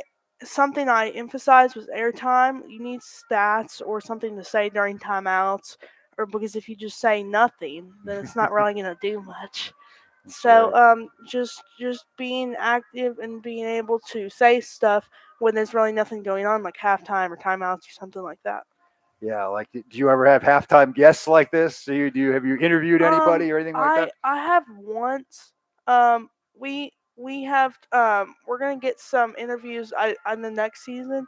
We're gonna try to get some interviews, but yes, it's been a lot of fun for me just to be able to do that and hopefully continue later after my middle school. Yeah, we're in a time where there's a lot of different options for sports and for talk. I mean, there's blogs and podcasts and you name it. Have you tried any of that other stuff? Have you tried to do some broadcasting on your own? I do a podcast with I do it with sometimes with my dad and stuff like that with my friends. So yes, I do have a podcast. So I do that. And do you talk mostly football? Do you do football and basketball? Do you talk a variety of things? Or, I have actually a couple different ones that I do like different sports. So I have one with football, one with basketball. So different things. who are your favorite teams? Probably, am I guessing UK probably around here? Yeah. Yeah, and then as far as the pros, who do you cheer for? Honestly, for football, it's mainly the Bengals. Basketball is kind of not very. I'm not very like at choosing for one team. It's kind of just choosing for whoever I think's gonna win. That's kind of who I go for. Now, when you get up to the high school, are you looking to you said look to continue this? Are you looking to branch out and maybe doing the PA over the microphone for the stadium, or doing color commentary, or just what are you looking at the next level? I would like to do play by play. I think that's what I think I would be the best at. Play by play, like even when I still turn like video games off and just broadcast it myself to kind of. It reminds me so much of myself at that age. I used to either turn the sound down or I'd record my own voice and broadcast imaginary games or things like that. So that's great. As we're here with Kaz Clay, folks, as he is an up and coming announcer here in Scott County Schools. What have you thought about as future as far as the long ways off? Or it seems that way to you, I'm sure, but college and things like that, what you want to study or where you might want to go to do this? I would like to go to WKU because they have one of the best, in my opinion, broadcasting schools in the country, And I think that's a great institution if you need like sports broadcasting. That's what I want to do long terms. So What are your favorite classes in school? I mean, obviously, you sometimes when I was in junior high and into high school, we had like speech classes and things like that. That's got to help for doing stuff like this, right? yeah, definitely. I think that anything to help with broadcasting, it would be a great idea to do because that would help you in the future. Um, with anything right now, probably my favorite class is gym class because yeah, I love gym class. I love playing sports too. I love playing football, Yeah, stuff like that. So yeah. Well, let's break down the second half here. Well, let's you put your skills to work. What does Scott County have to do to get back in this game? I mean, their offense has started to come alive a little bit, but boy, that Ballard defense is pretty quick, aren't they? yeah, I think one thing to emphasize is trying to scramble a little bit more, get around the pocket because they've kind of tried to stay in the pocket and he's not had as much protection. So I would try to scramble out of the pocket, maybe find a guy deeper downfield, but try to get him more time and protection to let the receivers open. Have you been to all the Scott County home games this year? I've been to a few, Yeah. but some was, but the beginning of the season was when I was finishing up middle school. So Mhm. I've not been to all of them, but I've been to some of them. So Mhm. What have you seen as far as the middle school? Is there a lot of talent at that next level? It seems like all the middle school teams around here do pretty well. yep, definitely. I think that Scott County, our 7th and 8th grade teams, both did very well this season. Our 8th grade team actually qualified for the state tournament. So I think the middle school has a lot of great talent, and even next year, I think we're going to do very well. And I think ahead, we're gonna be a very good school. And I think always our football and basketball has always been in our conference a big school. We've always had the target on our back, and we've always had to show that we can do it every year because basketball and football that's always been our thing. So It's kind of where the high school is too. I think a lot of people kind of make Scott County their Super Bowl, so to speak, and you see that tonight with a team like Ballard. What are your thoughts on Scott County's chances in the playoffs? Now they got another big game next week against Lexington Catholic, and then they're probably going to have a playoff game here in a couple weeks. How much have you looked at the 5A high school standings, and who do you think are some of the teams they might have to watch out for here? I think that Ballard is obviously one of the best. I think that Douglas has obviously stated that they are one of the best also. But I think that Scott County, they've always been a good program. No matter what, they've always been that 1, 2, or 3. They've always been in the top tier teams, and they've shown that they can beat tougher teams than they are. I mean, they've shown that they can pull off upsets. It's not like just because of the ranking. I've always thought the ranking doesn't really matter. You play the game to play the game. That's right. Like Appalachian State, as you see, they won. Okay, Yeah, like what was that one week where there were 3 huge upsets in the same Saturday? So yeah, you're right. It's what do you- let's talk a little college football. I mean, I went to the UK game last week. They got a big win. What do you think their chances are to kind of get on a gonna run here and run the table and go to another New Year's Day game? I think that Georgia and Alabama is going to give them a little trouble, but I do think we can beat Tennessee. And I think if we try I think though also a problem with us is injuries. We've had the injury bug obviously with Will Levis, and when we played South Carolina, our backup quarterback he started opening up the ball after we kind of got down, but to start the game he kind of just handed it off to Rodriguez so much that it was kind of you guess and that's pretty much it. After they started loading the box up, I mean, they were done after 20 plays or so. They were like, okay, Rodriguez, get the ball, which I think he's an amazing running back. Oh man. I just think that after you give him the ball so much, it's so predictable. So Yeah, he showed Mississippi State how tough he is last week. But you're right. I think that game against South Carolina, especially when you have a backup quarterback, you might want to. You kind of got. They took a chance on the first play of the game and really messed things up and got him behind. And I thought that was kind of the end of that one. But been great to have you here. We thank you for joining us. Any? I I guess a good thing if you've got any social media you want to mention, and where can people find you if they want to follow your career? I have a YouTube channel, Kaz Clay on YouTube, capital K, lowercase a, Z, and then Clay, capital C. So that's my YouTube, and I have my podcast on Spotify. It's Sports Pods with Kaz, so you can see me there too. So That's awesome. Well, that's exciting. I'm looking forward to checking that out myself. It's been really great meeting you, Kaz, and we look forward to seeing you when you get up to Scott County High School. Maybe you'll be sitting here next to me calling the games before we know it. Who knows? Thank you for joining us. Kaz Clay, ladies and gentlemen, boys and girls. He's the future voice. Maybe he's coming for my job. I don't know. Here at Scott County High School Athletics. And it's been great to it's great to see the young folks getting involved at all levels, whether it's on the field or behind the scenes. And we're excited about the future of Scott County, as we're hopeful that the immediate future for Scott County is promising tonight. They've got some work to do. They're down 6-0 to a tough Ballard Bruins team from Louisville, the third-ranked team in Class 6A. And we mentioned their resume speaks for itself, as he has, as Kaz exits and Sam comes back in to join us. Ballard has beaten two of the perennials, Male and Trinity, and now they're trying to beat another perennial now in 5A in Scott County. But 24 minutes left for the Cards to figure out something offensively, as they have struggled. They will kick it off to Ballard. The halftime stats, pretty balanced, and Scott County actually with the edge in yardage, 124 to 109. They've run 30 plays to Ballard's 23. First down, Scott County 6, Ballard 5. That vaunted Scott County running game, only 45 yards on 20 carries, whereas Ballard has rushed it 13 times for 49. The passing, Andrew Hickey, 6 for 10, 79. He hit a long of 22.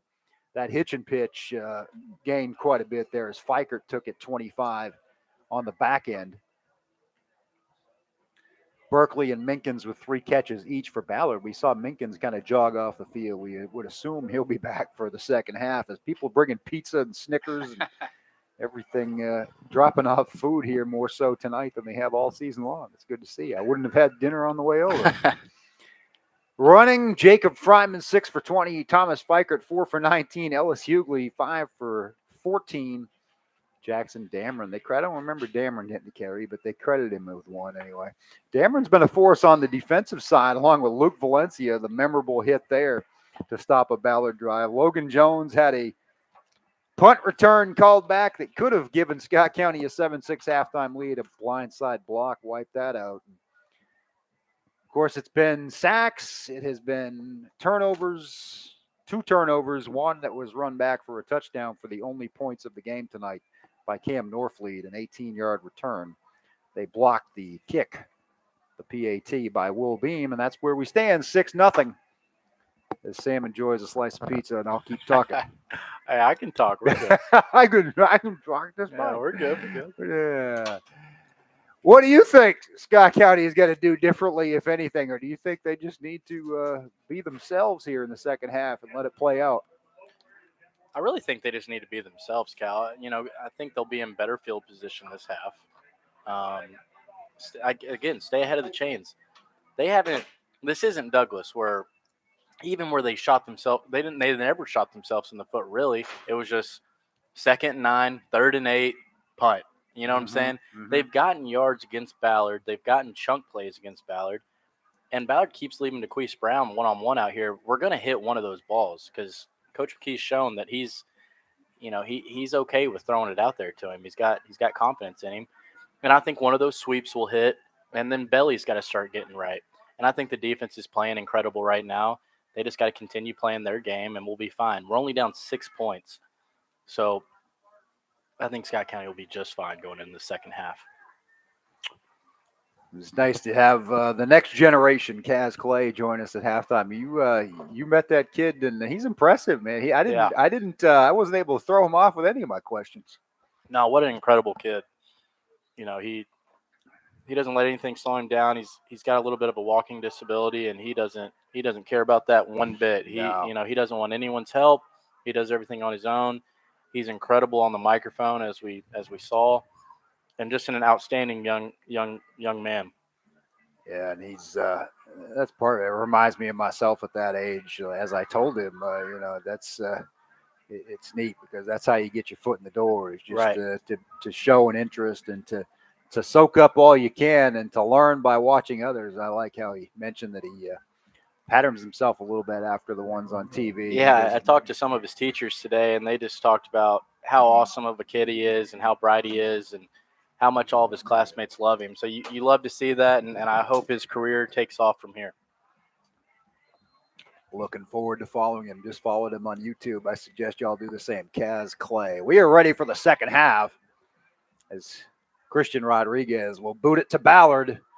And we are underway. He angled it well toward the sideline, but it's going to go through the end zone. It'll come out to the 20. So Coach McKee will like that. He wants his kicker to be able to do that on a regular basis. And he's mentioned how teams like Douglas do it with regularity, and it really just gives them an extra weapon that they probably don't even need, honestly. But and when you're a team like Scott County, it can certainly do you some favors, making the other team have to go 80 yards against your defense. Yeah, that was a perfect kick by Christian Rodriguez. Angled it straight to the end zone right there. I was kind of hoping it would die about on the 2-yard line, but it trickled into the end zone for a touchback. I thought maybe the trajectory it was taking, it might. Ballard will go to work. They have been stymied offensively as well, but haven't needed any points as their defense put 6 on the board early. Right. We'll see what offense makes the most adjustments here in the second half. I thought their first drive was impressive, and then Ballard kind of went away from that as they handed off to Weiss, and he gets knocked down after a gain of 4. That's Elon, I'm sorry. And Valencia in on another stop. None will be as impressive as that one at the end of the half. Luke puts in the time. I saw his family posted after last week's game. He got home, road game, and then the next morning, 8 o'clock, he was at some baseball showcase somewhere. Kid just gets it done. He's a throwback, and I love the throwbacks. Yeah, great family. I love him to death. He on track to maybe be the 3rd different D1 athlete in that family. 2 older sisters, of course, playing at UK and Minnesota in softball, respectively. Edlin again running sideways and now cutting it back up the middle, but won't get the first down as he gets met 3 yards shy. Again, it's Valencia. Yeah, Dameron and Valencia combined on that tackle right there. Great pursuit by Valencia. And like you mentioned, Leilani and Princess are great young women and great in their respective sports, playing softball at the highest level. That's a great family, and I'm glad to know them. Yeah, they're the best of the best. 3rd and 3 for Ballard.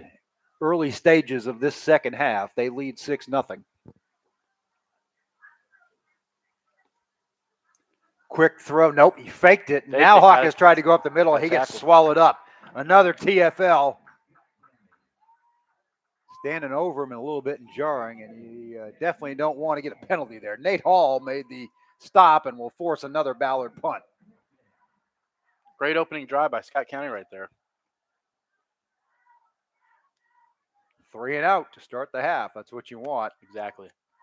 And now it looks that we're going to be able to get good field position for really the first time all night. We'll see what they have not here. Until that last drive hadn't even really been over the 50. Wow, I can't believe they didn't call that. On the run, Jones gets it across midfield, caught it at his own 45, and did a good job to get it into Ballard territory. Scott County came with the rush right there, and I couldn't tell who it was, but one Scott County defender I thought had a good chance at trying to block that.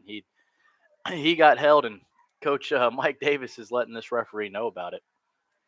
But like you mentioned, Scott County starting in Ballard territory right here for their first drive of the second half. Yeah, that's the first time we can say that all night. It's been right around the 20 or even behind it for the most part. 9:59 to play, 3rd quarter. We'll see what the Cardinals can do with a shorter field at the Bruins 47. Fryman in the backfield. He'll get it on first down. Chugging along. up to the 45, across the 45, maybe second effort to about the 44 for a gain of 3. And I don't think you have to do anything other than be yourself if you're the Cardinals right now. If you can stay ahead of the chains, don't shoot yourself in the foot, I think you can run your normal offense right here and go take the lead 7-6. And then trust your defense, which has been lights out tonight, as Exactly. you said. They have Exactly. not allowed a point. You know, you look at the scoreboard, and that was a defensive strip sack and scoop for a return for 6. Right tackle, a lot of room. Originally got tripped up, stayed on his feet, and across the 40, close to the first down. It's going to be about 3rd and 1 right here. Fikert with a good run there. Man, if Thomas hadn't have got tripped up right at the line of scrimmage, I think he had plenty right They're there. going to mark him at 38, 3rd and 1. Don't get too cute here. No. You got 2 chances to get a yard. Fryman will get met. Second I effort. think they're going to give it to him. Yeah, coming in from that side, he is right at the 37. It's a generous spot, but we'll take it. Yep, they gave it to him. Stuck the ball out safely. Like you said, don't get too cute right there. No. Belly right up the middle, get 1 yard. That's all Yep. you need. Yards are not plentiful up the middle tonight, but you can pick up a couple if you have a guy like Fryman. Ball at the 36. Hughley in motion, right to left. They will give it to Now he's got Fikert. room. Lots of room. 25, 20, 15. They're going to call it back. Good. He gets tripped up inside the 5, but the flag is on the field. Yeah, the flag's down at the 28, so. I don't know who it could be on. I'm guessing maybe the wide receiver. Once again, that's the second time tonight where a big gain that I don't know that the block or the hold or whatever it was really helped anything. Exactly. Wow. Man, he had, maybe that's what created the hole. I don't know, but boy, most of that gain is going to be wiped out. If it's 10 yards from the spot, it's going to be pretty much a wash, I think. It will be 1st and 12. So he gained 8 where the flag was thrown. I really thought that was blocked to perfection right there. It must have been a down the field block. Hughley in motion again. And Scott County jumps on the left side of the line. That's exactly what Scott County couldn't have.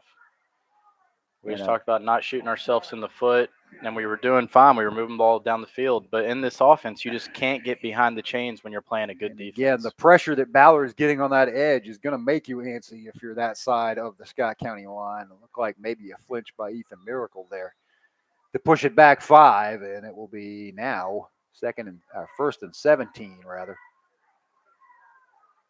Going the wrong way are the Cardinals at the Ballard 43. 8:15 to play, 3rd quarter. They trail 6-0.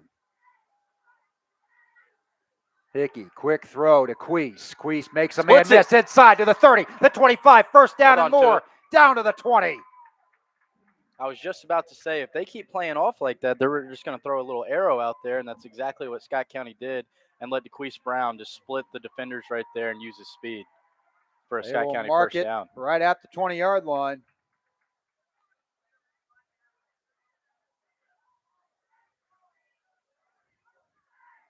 And they're still in man-to-man coverage out here on Brown. Hickey up to the line quickly. He will hand it off to Fikert. Fikert, they found something on the right side there. He pushes it to the 15 before he spun down. It'll be 2nd and 6, but I like the room that Right. Fikert is finding over there. And it looks like Scott County's found their adjustments. They know what to attack right now, and it's working. Yeah, they've watched the video and they've seen something clearly. Up to the line quickly again. They've got some tempo going for the first time on offense all night. On the right hash mark, going toward the Fieldhouse end zone. Fryman pushing hard to the 13, where it will be 3rd and 4. Yeah, Jacob Fryman's just not finding a lot of room tonight up the middle. Just seems like as soon as he gets the ball, there's just a defensive tackle or a linebacker right in his face. But again, what I like is he's getting just enough to keep it honest. Exactly. You keep those legs turning, get even just 1 or 2. Stay ahead of the chains. 3rd and a long 3 from the 13 of Ballard. Hickey, hand off to Fikert. Fikert cuts back inside the 10, and another flag. My goodness. And that was way behind the play. The white hat threw that one.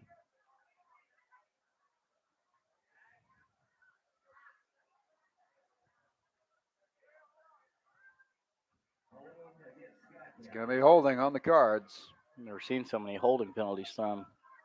In high school football, you could call that every single play.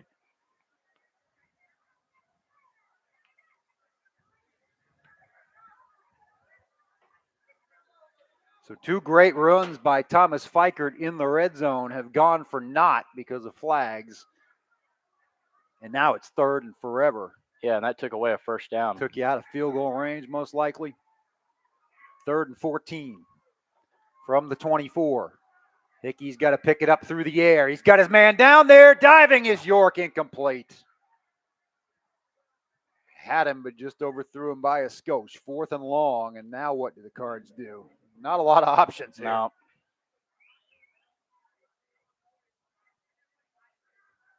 Man, this was the... I think if I'm Scott County right Right. here, especially with Ballard just staying in man-to-man coverage with Brown, I would just throw a Something for Queese. Yeah, I would throw a go route or a fade. And, if he catches it, it's a first down. If he doesn't, oh well, and maybe get a pass interference. 4th and long. He does throw it to Queese. The hitch and nope, they fake the hitch and pitch, but he gets knocked down at the 15. Ballard will hold. Brown tried to cut it back inside after the catch. Or Brown tried to cut it inside, and Ballard stopped him.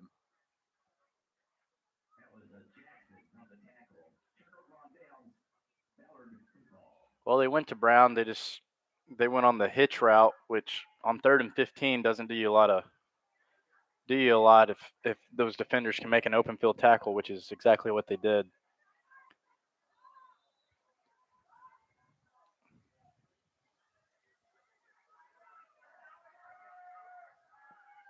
Ooh, Ballard overthrows it on 1st down. that was going to be an extremely hard pass there for Ballard, but Scott County's taking away right now a lot of their offense, and it looks like Ballard doesn't know what to do with it. Scott County defense playing well enough to win. The offense has just got to catch a break here. 6:10, clock stopped in the 3rd quarter. Cal Oaks, Sam Sutton, Bird's Nest Stadium. Week 10, a great one here. At this point in the game, Cal, you almost need Scott County's defense to get a takeaway. High snap to Hawkins. He hands it off to Edlin. Edlin cuts back at the 20, the 25. They're kind of trying to strip the ball there with the Cardinals. I think he got a first down. Yep. As he tucked it into safety at the 27. As incredible as Scott County's defense has played all night, you hate to ask more of them, but maybe just something to get a spark here for Scott County's offense. Actually, William Elliott on the carry, number 27, I believe. Ballard uses a lot of different backs. They've kind of thrown it and run it about 50-50 tonight. There's a run. Oh, The middle ball's free. Luke Valencia. Yes, sir. Luke at the 15, the 10, the 5, dragging tacklers into the end zone. No, he They're gonna stopped mark at him the 1. What a play by Luke Valencia. A strip fumble right there just flew right into Valencia's arms right there, and he took care of the rest with his speed. And almost like the defense heard me up here talk about maybe they need to get a takeaway. They got one. They got one. Now Scott County's offense has 4 downs to get 1 yard. I think they can do it. Now, again, you got to just tell them right here, you have 1 yard to get. Nobody false start, nobody flinch, do your job, nobody hold. We can get 1 yard. Hickey under center. Give it to front. Nope, take it himself. Hickey, quarterback Andrew sneak. Hickey, they're going to mark him short. 2nd and about 6 inches. They're still kind of unpiling things, so hold the phone. 2nd down.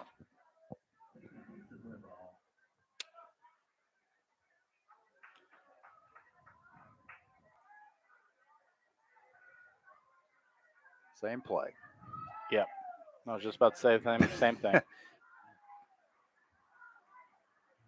Don't waste any time with a handoff or take any chances here. Well, Nope, he they're going to does. go with Fryman and a walk-in. Tied up, extra point away from the lead. 4:45 to play 3rd quarter. Now this extra point's huge right here for the Cardinals. Ginormous. You got to block this to perfection. Snap, hold, kick.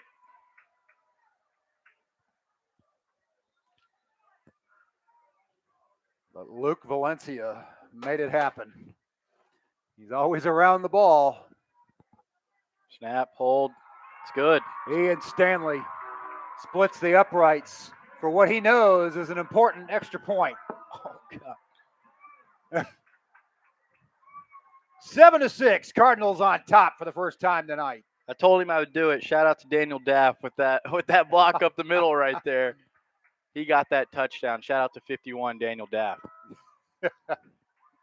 Daff always looking for the shout outs. Yes, he is, and he's letting the fans know right now. I see you, Daff. Big Red getting it done. But that was huge right there for Scott County. Defense, takes the ball away, doing what they've done all year, and the offense takes advantage of it and scores. Take the lead 7-6 with 4:45 left here in the third quarter. My man Belichick uses the term complementary football. Right. That's what we see. Kickoff to start the half through the end zone, puts Ballard in the spot. Defense gets a 3 and out. Your offense sticks with what it does And was moving it well. and takes advantage of an opportunity. Yeah. And that's the thing. It's not like Scott County's offense has been just terrible. I mean, they've been moving it well. They actually have the edge in yards and first downs. Those holds were just killing us. But again, the defense steps up huge. Shorter kick, but he no one's squibs there. it. Nobody there to cover it. Get downfield. Oh, man, almost.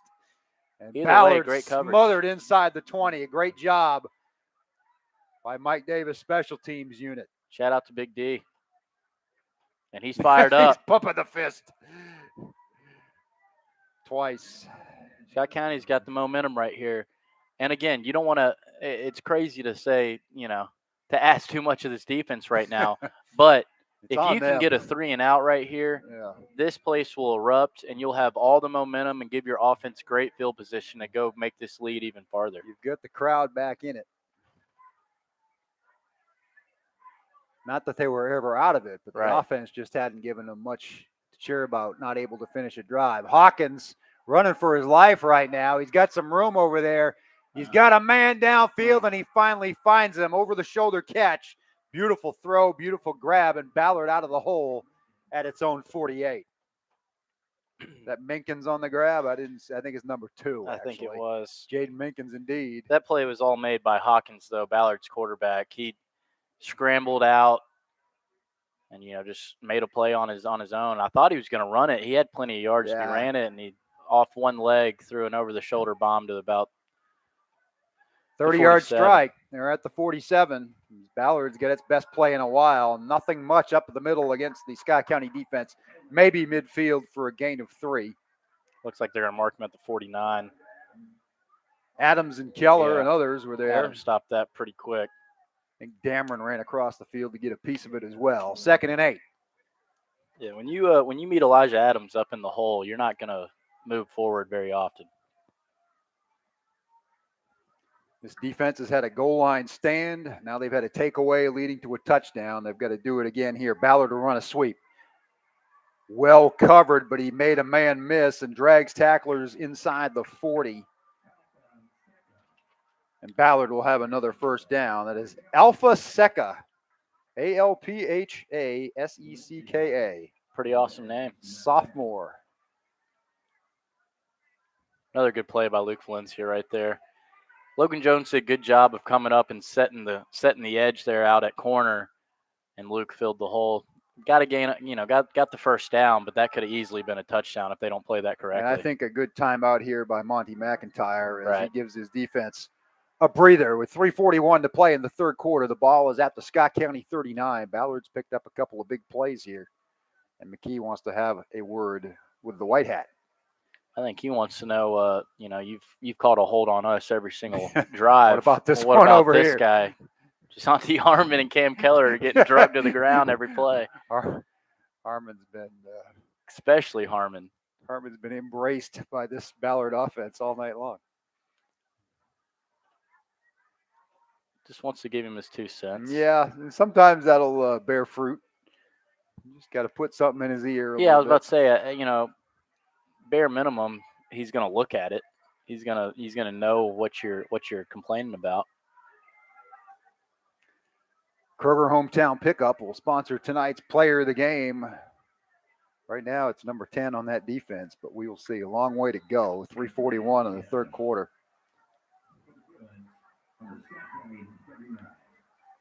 Hawkins in the pistol. They are coming all out. Oh, no. And they left a man wide open. Touchdown, Ballard.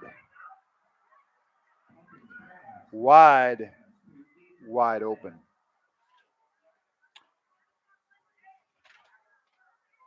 Ethan Barnett with the grab. Danny Armstrong was coming around the edge. Hawkins eluded him and then dropped a dime to a guy that Scott County fell asleep on. Yeah, I don't know if that was the blitzing man's guy or what the deal happened there, but like you mentioned, there wasn't a guy within 20 yards of him right there.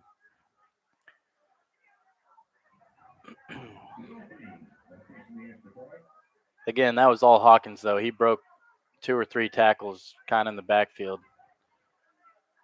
Kick is up and good. Ballard didn't go for 2. They will take the 6-point lead. They're confident in their defense, too, with good reason. And now does this game open up a little bit and become less of a That's okay. fight in the phone booth? If you're Scott County, you had to expect that you weren't going to just, win 7-6. That you had to think that they were going to come alive at some point. These guys don't beat Trinity and Male and these other Louisville schools by accident. So you just got to, stay within yourself and go on a long drive right here and score 6 yourself. And Scott County definitely can do it. Ethan Barnett puts the Bruins on top.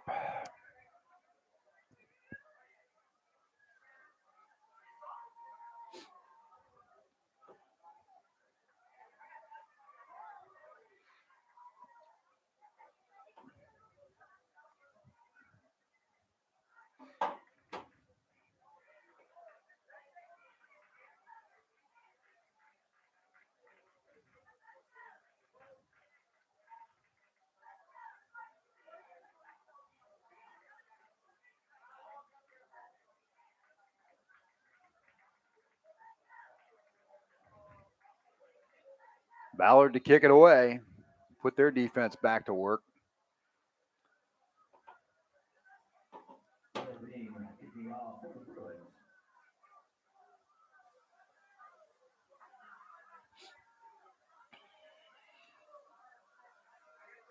Scott County's offense try to go roar back to life, and Logan Jones trying to give them a head start. Bounces off one tackler. Still on his feet across the 20 up to about the 25, call it the 24. And that's where Scott County will start its series with 3:22 remaining in the third quarter. Cards once again playing from behind, 13-7. The Bruins of Ballard from Louisville on top. Still got plenty of time right here. A long way to go. Long way. I know I sound like a broken record, but if you can just stay ahead of the chains, I think you can run your complete offense. It has been a big if. Yeah, exactly. But if you can run the offense that Scott County runs and be just fine. Right there. Up the middle, grinding across the 35 to the 37 is Jacob Fryman for his longest run of the night. A baker's dozen for Fryman. That was the first time tonight that I felt like most of Ballard's defense had no clue where the ball was. Yeah. I was right there with him for a minute. You got to be wary of Hickey's ability to put the ball on the hip and throw. Right. Second man through is Fikert for a gain of good gain of 5, maybe 5 or 6, 6, maybe 7 where this official is standing. Again, just stick to what you know right here and run it down their throat. Tempo, tempo, tempo, especially when you're ahead of the chain. Right. You've got Ballard kind of on its heels. Let's see if Scott County's got a little trickery in. Paul Gardner just came in. I believe Interesting. This is, haven't seen him much on offense. Exactly. This is the time of year, though, where McKee will find those two-way guys. You line him up at tight end right here. Looks like straight up the middle. across the midfield stripe to the Ballard 48 for another first down. I saw him explode off the ball to the secondary, and I was like, well, they're going to throw it to him, and he was really just going to the safety to block right there. Just when we said Jacob Fryman hadn't found much room up the middle tonight, he does it on consecutive carries, and now, once again, Scott County in Ballard territory. 2:13 to play third quarter. 13-7 Ballard. Again, to him. Fryman to the 40. Stays on his feet. Knocked down there. But a good gain of 8 on first down. I could be completely wrong, Cal, but I feel like they're taking him out now. I was going to say, I think they're cooking something up with Paul Gardner. He hasn't been in all year, especially at tight end. He's probably been begging to get in there. Every time I talk to him about his defensive exploits, he's kind of like, well, yeah, of course I miss offense. Yeah, because, last year he played wide receiver, but they had him in at tight end, those 2 plays right there. Hickey fakes the throw up the middle, and finding Dameron. room is Dameron. Yeah, Jackson Dameron. He is getting use out of the backfield to the 30. Chains move again. Have a little speed out of him right there. That's up a good to the switch line. up. Love what Scott County is doing here. Right. And now Looks like Ballard will Ballard's have to gonna burn call a timeout. I love that. That's what Scott County football is on offense right there. That's what you got to be. And I love that they put Dameron in right there at fullback, switch it up a little bit. As great as Jacob Fryman has been, he's more of just, kind of a bowling ball. And when he gets in the open field, he's going to get tackled, but he's going to get you those tough yards. When Dameron gets in the open field, you might not catch him. So I like that they kind of got a little bit of a thunder and lightning right there on that drive at fullback. Minute 22 to play, third quarter. Scott County trying for another go-ahead touchdown here. They trail 13-7.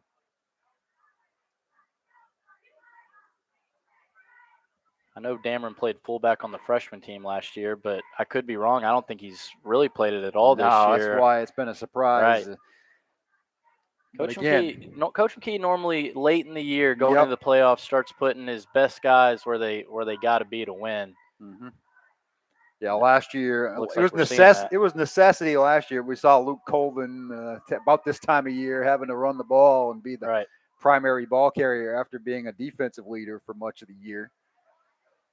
And you've seen with other guys over the years, he'll use them sparingly until late in the year. Even Brian Hudson didn't play every snap until probably down the stretch when it had to happen his senior season. Hughley goes out in motion again. This time, finally, Ballard shuts down the middle for a gain of maybe a yard. Dameron again. And I guess he's getting help up. I see a Ballard player down, but getting to his feet. It's the big man, the fullback. Also a force on that defensive line. 2nd and 9, under a minute, third quarter. Fikert cuts back, 25, stop there. 3rd and 5.5.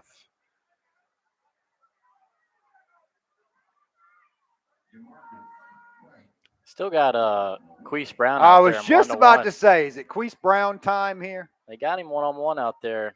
See if he can take advantage of him if they do go to him. I think they might. Barring an incomplete pass, this will probably be the final play of the third quarter as Scott County dictating the tempo, but they need another touchdown. I mean, it's DeQuise Brown in his corner and no one within 15 yards. Well, now they motion out. They will just go up the middle to Fryman, not take any chances, and they will start the fourth quarter with 4th and 3. With 12 minutes to play, Scott County has a big play on the other side of this break. Ballard leads 13-7.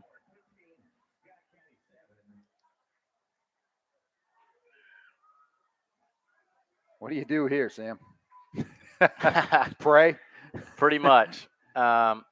I think we go back to what we ran right out of halftime. We kept running the fake to the fullback and bring it right back to Thomas right through that same exact hole. That's got bare minimum 4 to 5 yards every time they ran it. And for the love of all that is decent and holy, don't hold. Right. Dance team and Scotty the Cardinal on the field to entertain us during this break. I'd be very shocked if they just simply, just fullback dive or sweep or whatever. I would expect a double, not a double handoff, but a double fake handoff, bare minimum, or maybe just hit an Isaac York for a 5-yard hitch or a DeQuise Brown for a 5-yard hitch. They haven't looked at York in a while. But regardless, you got to get 3 yards, probably 4 to be safe. That's a long 3. Either way, Scott County has given one of the best teams in the state all it can handle tonight. Right. But they're in a spot to maybe take the lead again. They have outgained Ballard 235 to 214. So both defenses have already allowed more than their average given up in a game this year. Shout out to Scotty the Cardinal out there with the dance team. Had a heck of a performance. But in all seriousness, huge 4th down right here for Scott County. And if you don't get it, it's not the end of the world. You still got all day, and you're down in their territory. Fryman is up to 61 yards rushing. There's a throw. There's first down. Go down. Do not fumble. Yeah. First down at the 15. Is that Queese again? Yep. His 7th catch of the night. I thought they might go to him or York on a hitch, and like we've been talking about, you keep giving him soft coverage one-on-one out there, Scott County's going to take advantage of it. Hickey 9 for 14 through the air. Second man through on the sweep. Is it Hughley? Hughley. Inside the 10, the 5. He's still on up. his feet He's to still the up. end zone. Touchdown, Scott County. Touchdown, Hughley with 11:36 to play. A PAT away from the lead once again. Great run by Ellis Hughley, just staying up, being a bulldog out there. And his offensive line came in and took care of the rest by pushing him in the end zone. 15 yards for Hughley. About 3 Ballard Bruins right there held him up, and I thought he was going to be down about the 4-yard line, and he just kept those legs turning, and those big boys on the O-line came in there and pushed him in for a touchdown. Huge extra point again to take the lead right here for Scott County. Ian Stanley.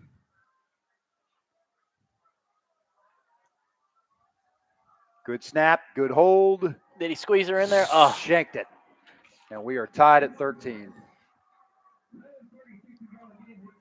11:36 to play. I almost thought I wasn't going to jinx it by saying he'd been on a roll lately with the PATs. But if you're his teammate, you got to tell him, you're going to get another opportunity to win us this game. Keep your head up. Yep. Go over there, kicking that net as much as you want. You're going to win us this game at some point. So keep your head up. You're fine. And he's got to have that attitude himself.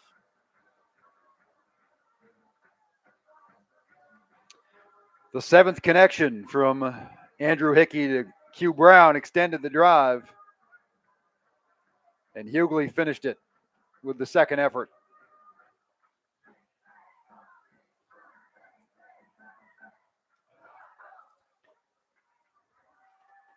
See what Coach Mike Davis has this kickoff team doing right here. See if they try to go to another coffin corner. Because Ballard's return team, they've kind of set it up for us to where they just don't even have anyone in the corners. No, he placed that last one beautifully, right. And it was oh so close. But also, if you're Christian Rodriguez, you don't want to get too cute with it. You rather don't kick it out of bounds right, and give them good field exactly. position. You rather them return it and trust your kickoff team than kick it out of bounds and just give them a free pass to the 35-yard line, especially how well your defense has played. I don't mind bombing it through the end zone and making them go 80. Exactly.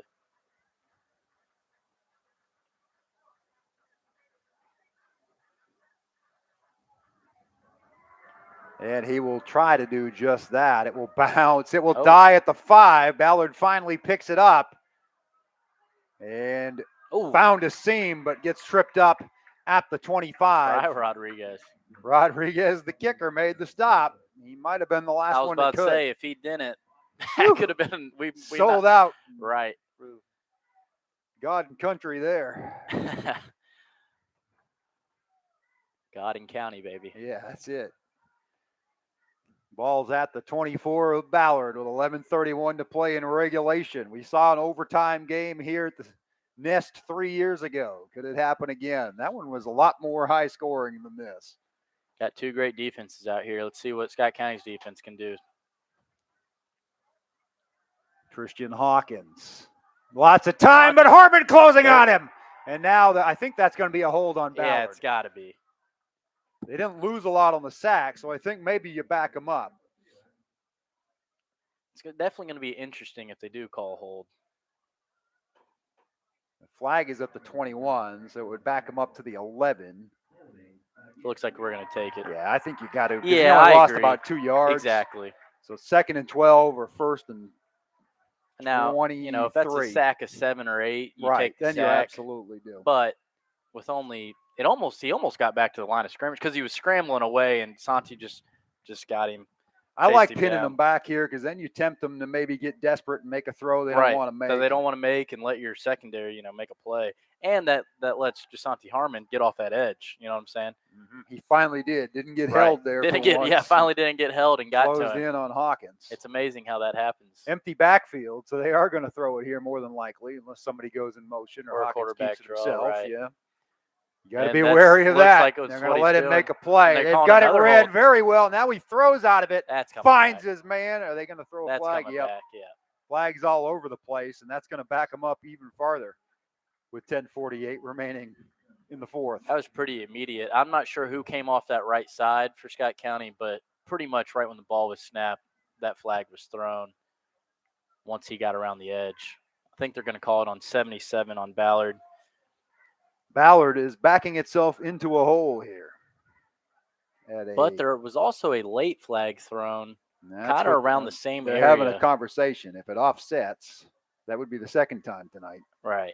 That wouldn't be the worst thing if it offsets.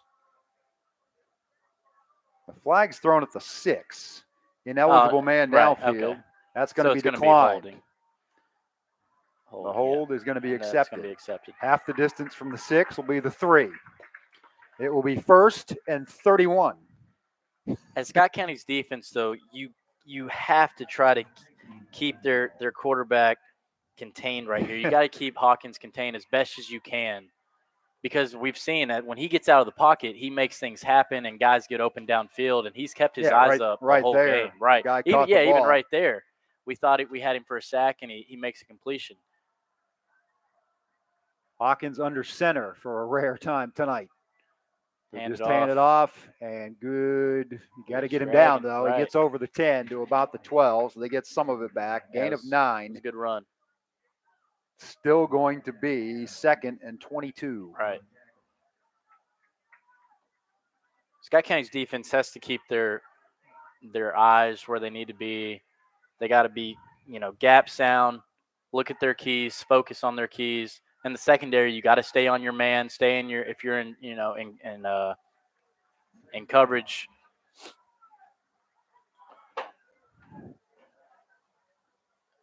Hawkins has it.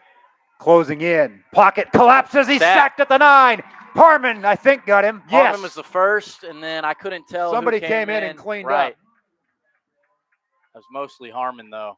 That man has been on a wrecking crew all year, single-handedly. 3rd and 25. 3rd and forever for Ballard. Don't let him out of the hole. Right. You have to keep him there. Because not only would you get a stop right here, but you got to make them kick out of their own end zone, and you would almost certainly have, field position on their side of the 50. Ball is at the 9. And now is this a delay of game? Yeah, the clock went down to 0. I think so. It was either going to be a delay game or we had too many players on the field, so I was hoping it was delay of game. That's exactly what they called. Ball will go half the distance inside the 5, 3rd and 30. And if you could make them punt from their own end zone, that wouldn't be the worst thing in the world. I'd take a safety to win the game, wouldn't you? Yeah, I would love it. Let's see if Coach Monty goes to a cover 4 zone right here, or if he stays man-to-man and trusts his underneath guys to get to the quarterback. Looks like they're in. Hawkins, he's going to get he gets away. He could have gotten sacked for a safety. Now he's got to scramble. Got to go get him. Push him out of bounds. He gets over the 20, but it will be 4th and long. And Ballard's out of the deep hole, but they will still have to punt. Yeah, he did a great job to get out of his own end zone and get actually quite a few yards out to the 20. But great job by Scott County's defense to keep him in front and force a punt right here. And there's still a great chance that Scott County gets this ball on Ballard's side of the 50. Standing at his own 47 right now is Logan Jones. Oh, blocked it! It's going to be – nope, it's going to be a safety. Oh, I don't know. It's still loose. Oh, we got a tackling. Ballard running for its life. It's gonna be and safety. pushed out of there for That's a safety. exactly I what said you we will said. take a Let's go. go-ahead safety. Who blocked it? I don't know. Was it Valencia? I think it might have been. What a game for Luke Valencia. If they win, there's your player of the game, folks. I also didn't tell who made that final tackle, but he forced that safety right there. And if they get past him, he had a lot of room to run. So that was an incredible tackle right there to force him in the end zone, or keep him in the end zone, I should say. But nonetheless, Scott County takes the lead 15-13. Now Ballard kicks to Scott County. Yeah, chance Scott to County run still some gets time. the ball. Right. And they're going to have to kick it from, I believe, the 20. I don't know where it's at in high school. I think it's maybe the 25 in high school. Right. 25 in high school. So Ballard's going to have to either kick off, or punt from their own 25-yard line with 8:54 left in the fourth to Scott County, down 13-15 to the Cardinals. What a play there by Scott County. We knew they were going to get to one of them. They've been close all night. Scott County, that's what they're known for the last 20-something years, of special teams and blocking punts, and it couldn't have came at a better time right now. Ginormous play. Valencia had a scoop and a return to the 1-yard line that got Scott County on the board ultimately tonight. And now a go-ahead safety. Yeah, I didn't know what Ballard was doing. I was confusing myself right there. They went to the wrong end of the field. Where are they kicking? They are a little bit discombobulated. Yes, they are. Scott County's got them in a good spot. 8:54 to play, and now you just got to churn out some first downs. Right. And a touchdown drive could basically put this away. Man, they were so close to falling on that ball in the end zone. And then you said, well, it's going to be safety, and then Ballard picked it up, and I was like, uh-oh. Please. It looked Don't for a break minute down they were here. going to run it out and have a lot of room. But, again, I hate that I didn't catch the number of who. I mean, the way Luke Valencia was celebrating coming off the field. I know he blocked it, but I'm talking about the Who- tackle in the end zone. yeah. Because if he gets past that guy, he had a lot of room, and he forced him out of the end zone because he never even actually tackled him. The guy just kind of ran out of the back of the end zone. Let's see what kind of wall this return team can set here for Scott County and let Logan Jones or DeQuise Brown hit a seam. Kicked off from Looked like the it's gonna be Logan 25. Jones. It's going to be Logan Jones at his own 15, so a good kick, but a lot of room. He's up to the 30. Hold on to the ball. Second effort gets him to the 38, and that's where Scott County will go to work with 8:45 to play. Cards up by 2, 15-13. That was really a good kick there by Ballard. He kicked it all the way down to the 15 for Scott County and had Logan Jones on his back foot. But nonetheless, great field position here for Scott County to, hopefully take this game out, of reach here.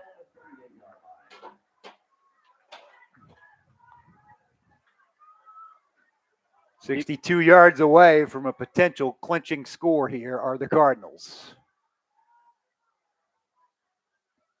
Fryman, 40, dragging tacklers close to the 45. It's a Great gain run. of 6, 2nd and 4. If you can go score a touchdown right here, I mean, bare minimum, you're going to be up 8 points before the kick. And the way your defense is playing with hopefully not a lot of time, you got to feel good if you're Scott County. But as you mentioned, they got to go get some first downs right here to bare minimum, flip the field, take some time off the clock. They've owned the field position game this half. Again, Fryman First up down. to the 49, moves the chains. 8-12, 8-11 to play. Both teams with 2 first downs. 2 timeouts. Clock continues to roll. And if you're Scott County, you can't hold right here. You can't hold, can't false start. This offensive line, really needs to buck up right here and play some Scott County hog football. They talk about the big boys up front, hog football. Let's see it right here. You don't really need tempo right now. Tempo gets you back into this game, but now you can kind of take your time and dictate. Oh, Fryman That's some across the room. 45. Gain of 8 right there. He has found the range in this second half, closing in on 100 yards after a slow start. 2nd and 2. 7:30 to play. Looks like Fryman came out right there. Let's see if they brought Dameron in. Yeah, it looks like Dameron's in the backfield, right, with Ellis Hughley and Thomas Fikerd. Give is to Dameron Give it to him. inside the He's got room. 35, to the 30, to the 29. First down, Scott County. See, that's the difference there with Dameron. He made a couple guys miss and hit a seam hard. And again, a guy who has not lined up at that position all year, season right. long until tonight. It's been Kane Garrett, the second fullback, until now. Ty Whitehead a little bit. But now, closing in on the playoffs, it's Jackson Dameron putting on a show. And that's such a great switch up from him and Fryman. Fryman will just bulldoze you, and Dameron can do it too. He's a hard-hitting safety, but he's got a little more speed. He's a football player, elusiveness, period. Right. And they keep going to it. 25-20, Dameron dragging tacklers inside the 15.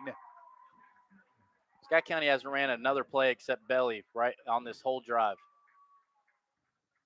Keep doing it till they stop it. Mm-hmm.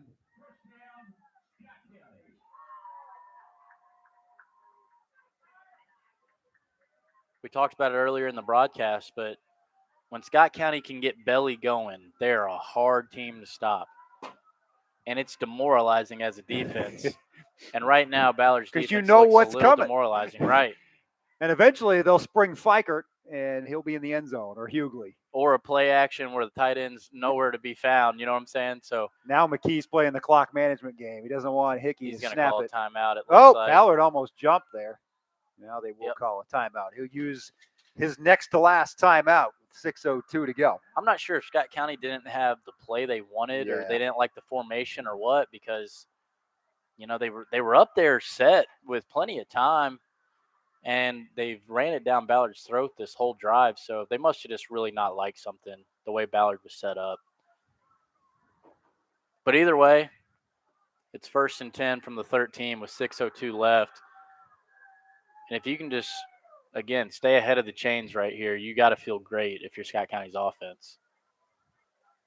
And shout out to this Scott County offensive line right now on this last drive. There hasn't been a lot of holes all game, and they've gotten it done in this, especially in this fourth quarter. They've gotten it done. That's what you want out of your senior group. Now they were beleaguered a little bit there in the third quarter. Some holding calls that set them back. I think that made them a little mad. This line, though, has been able to adjust all year. They had the false starts in that Bryan Station game that they recovered from and found a way to win. They're doing it again against a very athletically gifted Ballard Bruins football team. 6:02 to play. Scott County trying to punch it in and give itself some insurance.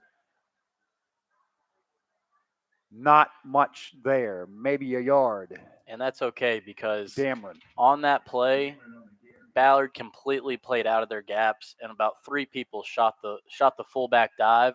Makes you think something else is coming. Right. Now. You fake that, I think Scott County walks into the end zone. Because you do that enough times to where Ballard has to play out of their gap, and you can't do that against the wing T, especially against the Scott County wing T.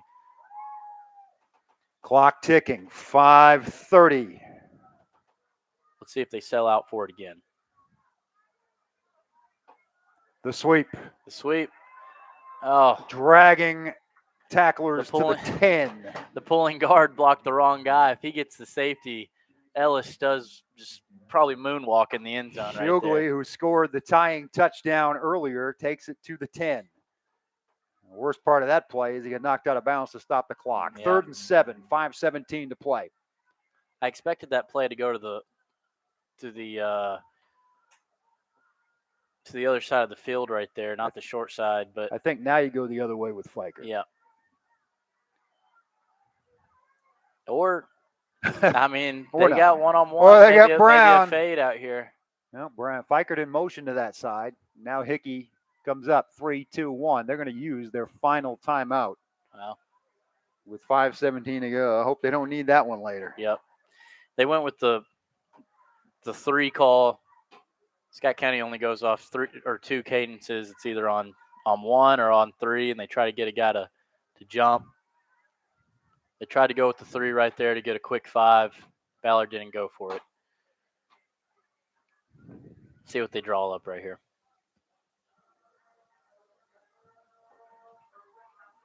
Come up with your best play. They've got time to think about it. Chess match is brewing here. Ballard will have 2 timeouts when it goes back to work. So you really want to score here. Make it tough on them. Yeah, like I said, if you can score a touchdown right here, you got to feel I mean, the ball's in amazing. your card, minimum 8. Right. So they've got to get the touchdown and the 2. And then if you find a way to split the uprights, which Stanley has done plenty of times, 80-90% of the time this year, Exactly. you are in the catbird seat. Exactly. If you can do that, you almost got to think, I don't want to talk too soon, but if you can score a touchdown and make the extra point, you got to feel like you have this win. But this is a huge down right here. Yeah. But you have 2 downs to get 7 yards. It doesn't need to come on. You've got them one. pinned again, even Exactly. if you don't score. Exactly. They will run it again to this side. Oh, Cut yeah. back 5. Touchdown! LSU Glee! Cards are a PAT away from maybe putting a nail in this one. And that's exactly what we just talked about. Their eye discipline was so much on that belly dive right there that LSU had a wide open hole right there to the end zone. Great job by that offensive line right there on that drive, just bullying guys all the way down the field. That's big boy football by Scott County. Ian Stanley with a very important extra point. Come on, buddy. One time. Good Nope, snap. we've got a flag. That was a perfect snap. I don't know what it was, but Scott County jumped, I'm afraid. Yep, false start. That's all right. Move back 5 yards. If you're his holder, which I did for a long time, you just got to tell him it's the exact same kick. Nothing changes for nothing you. changes. You're still well within your range. Exactly. Nothing changes. Everything's fine. 27-yarder. Yep. But do you? Everything stays the same right here.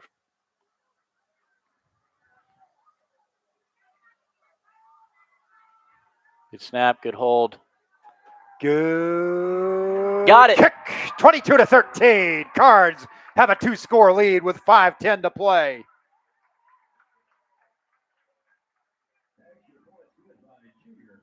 Now, obviously, if you're Scott County, you can't just, allow them to score in 2 plays. But if you can let them drag this out, you got a 2-score lead. They have to score twice to beat you here. This is where some level of prevent defense comes into Exactly. play. I would expect some cover 4 out of Coach Monty right here. That's more their safe defense, dropping his own.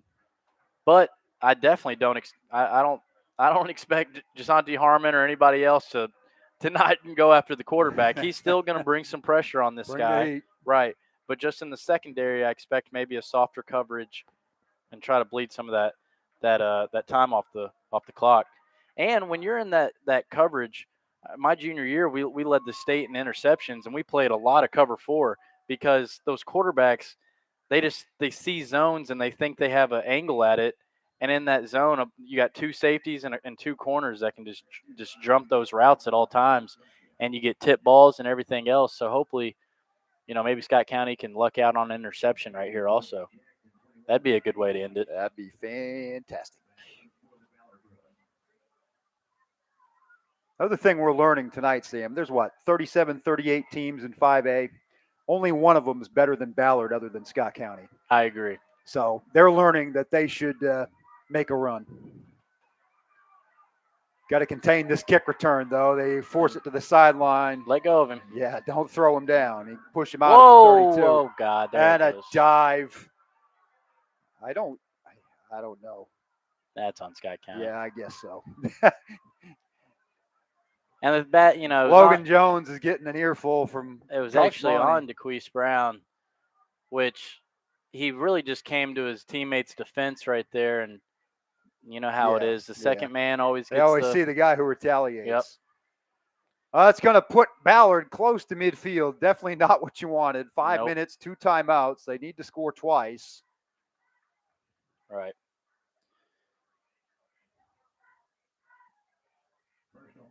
And they'll go talk to him. At least, he didn't throw any punches or anything, so he's obviously still in this game, and he's fine. He just came over and shoved a guy over on the sideline. You just got to know the situation. Yeah, exactly. You got to know the situation. He was taken up for a teammate, which you can't fault him for doing, but you just can't do it in that situation. But nonetheless, Ballard gets the ball at the 48-yard line. Throws it complete, short of the stick by a yard. They're in Scott County territory. The clock will run. 4:51. And here's that little bit of a prevent defense, which is kind of what they were in the very first drive of the game where Ballard drove. I'm less okay with it now that they're at midfield. I Yeah. think if this drive had started at the 20, I would have agree. said okay. I agree. Snap is high. Hawkins completes it on the sideline. His man catches it. See, Can't get out. The clock will wind. That's what you got to hope for. They have to check it down, 4 or 5 yard gains and keep them in bounds. Clock will stop to move the chains. 4:28. Now it's rolling again. What you just can't have is big chunk plays if you're Scott County defense right here. Hawkins, they're coming at him. Yeah, sack. Fumble. Was that Valencia again? I don't know. I think, no, it wasn't Valencia. It came It was off 28 that came in and got him. Justin Stevenson, I believe. Is that right? In any case, it's Justin a big Stevenson, loss. yep. Huge by Justin Stevenson right there. Number 28 came on a late blitz right there. Jasante Harmon took him upfield, and Stevenson came inside the gap. And right when Hawkins stepped up into that gap, Stevenson's was right there to meet him. And Ballard uses a timeout. It looks like they didn't. It looks like it was the officials' timeout, which now they're starting back up. Great late blitz call by Coach Monty right there. Hawkins on the run. He's being chased, and now it's going to close in on him. Another good Stevenson play by pushes him out of Stevenson. bounds. Justin Stevenson coming up big right here on this last drive from the young defensive back. Clock stops at 3:35, 3rd and 18 at the Scott County 47. As a lot of people know him as Steve on the baseball team, he's coming up big right now. He had an injury that shortened his season in baseball last year, but looking forward to seeing what he can do. See what he can do right here. Doing it on the football field tonight. Again, the pocket collapsing. Puts it up for grabs. Incomplete. Almost a miraculous play there for Ballard. But Scott County had it covered pretty well. Scott County thought they were going to have an easy pick right there, and somehow it went right off Ballard's chest. Scary. 4th and 18. 3:27 to play. That ball just kind of floated up there, and 2 Scott County defensive backs were back there to make the play. And again, somehow it just went right off the receiver's chest. But it's going to be a long 4th down, 4th and 18. And a long bus ride back to Louisville if they don't get a first down here. Let's see if they can get home on Hawkins, because he's going to try to extend the play right here. They're bringing pressure. He completes it, but shy of the stick. Danny Armstrong with the tackle. And it is Scott County ball. And that should just about do it right there, Cal. 3:19 left. You got a 9-point lead. Run this clock out. Feed that fullback. And take care of it. That's the number one thing we got to do right here is just take care of this football. Those extra few yards don't matter right now. Just drain some time. 2 timeouts. The Bruins can stop it. Fryman up the middle. Gets a yard. Some more precious seconds tick away. Ballard's going to call their second timeout.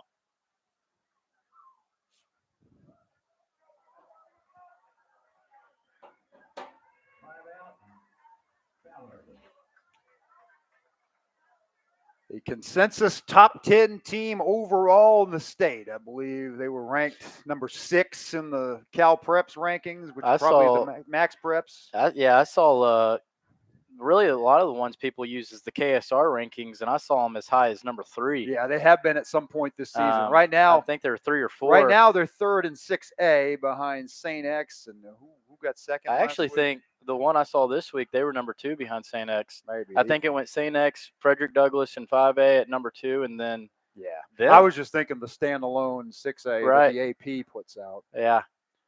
But depending on which one you look at, the bottom line Regardless, is they're a top 5 team overall in the state. Bottom regardless line, of this class. is one of the best teams in the state, and Scott County is beating them convincingly here in the second half. Right. Regardless on of both class. sides of the football, all 3 phases. Yeah, they're a top 5 team regardless of class, and Scott County, I feel like, has won this game at all 3 phases and of it's the game. time to start respecting Scott County as that as well, or at least in the conversation for a top 10. Because what Douglas did to them, let's be honest, they're going to do to everybody. Exactly. They're just going to string it out, pick up a yard, drain some more time down to the 3:04 mark. Only one time. And Ballard's going to call their last time out. Yeah, Ballard stops it for the final time. Hughley on that carry, 3:01. The clock will run from here. Neither team can stop it. It'll be 3rd and 8. Tonight's hometown Kroger pickup player of the game is Luke Valencia, who's been all over the field on defense and special teams. Congratulations to number 10 in Scott County, black and red. And the Cards are 3 minutes and 1 second away from being 8-1 with a huge RPI victory. And Lexcath coming to town next Friday night. And I think this just solidifies how great this Scott County defense is. They are a historic Scott. They are the best Scott County defense in the 7 years I've been in town. And I'm not going to take offense to that. I mean, you guys gave up a lot of points. I don't disagree. And you were good. You guys hit hard, but and I think sometimes it was because you were so far ahead. Yeah, I mean, this team doesn't have the luxury of sitting on a lead. I'm going to backpedal now. No, you're good. I agree. I totally agree, and I played on it, but I agree. This is the best team, best defense they've had in a long time. 3rd and 8. They will run a sweep with Hughley. Stay in bounds. And he will, I think, stay in bounds. Run the clock. No. Yeah, they're keeping it running. 2:50 and counting. They can tick it down to about 2:12 before they have to punt it away. Scott County doesn't have any more timeouts. I was about to say I'd go ahead and send out the punt unit so you don't get a false start. Yeah. Or you can tick it or all not the way a false down. start, a delay game. You can tick it all the way down if you want, but you could.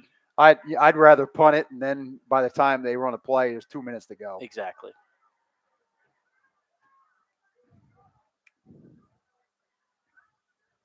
Christian Rodriguez, his place kick to start the second half, played a huge role in this victory. If we can finish it off, he punts it away. 2:09, 2:08. Ball takes a bounce inside the 20.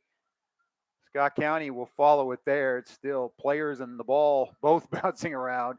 It does tick down to exactly 2 minutes before they whistle it dead inside the 15. Ballard's got a long way to go and a short time to get there.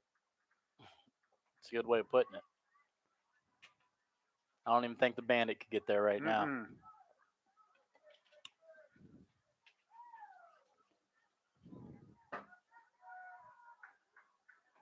But still, if you're Scott Ballard will County's be westbound and down in 2 minutes. Right.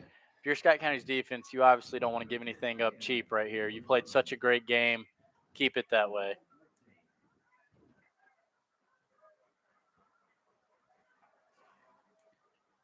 Tristan Hawkins bobbles the snap, gets sacked again.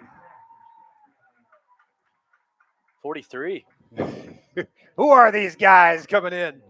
That's our guy that we can never know. Bo? Yeah, that's Kareem Graham Bowie. Graham Bowie. Yeah, we can't ever. We gotta figure that out. We've got. We've had 9 weeks. As if McKay doesn't even know. I guarantee you, he's just Kareem. Kareem's a beast out there. Hey, we'll There's throw no it to way the he caught sideline, that. and even if he did, the clock's going running. to run. It's kind of They'll better get that back he to did. the 15. Right. Yeah, it's kind of better that he did catch it. 3rd and 10. Turn out the lights. The party's over.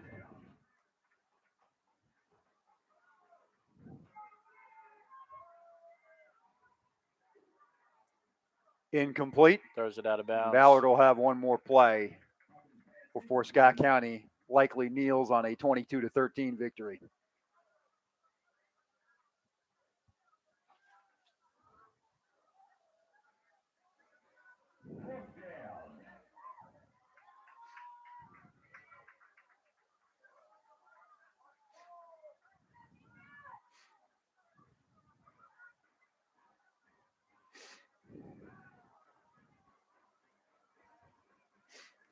Last chance for the Ballard Bruins. 4th and 9 from their own 15. Minute 6 to play. Hawkins will survey the field. Not a lot of pressure here. Coming at him is Harmon. He will get rid of it. Almost picked off by 2 different Cardinals. Garner had a finger on it. There is a flag Yeah. over on the opposing 20. Interesting. See what they call. It's around where the line of scrimmage was. Ineligible down. Yep. Illegal man downfield. Scott County ball. Should take a couple knees and That this game should will do be it. over. Victory formation on 3, baby.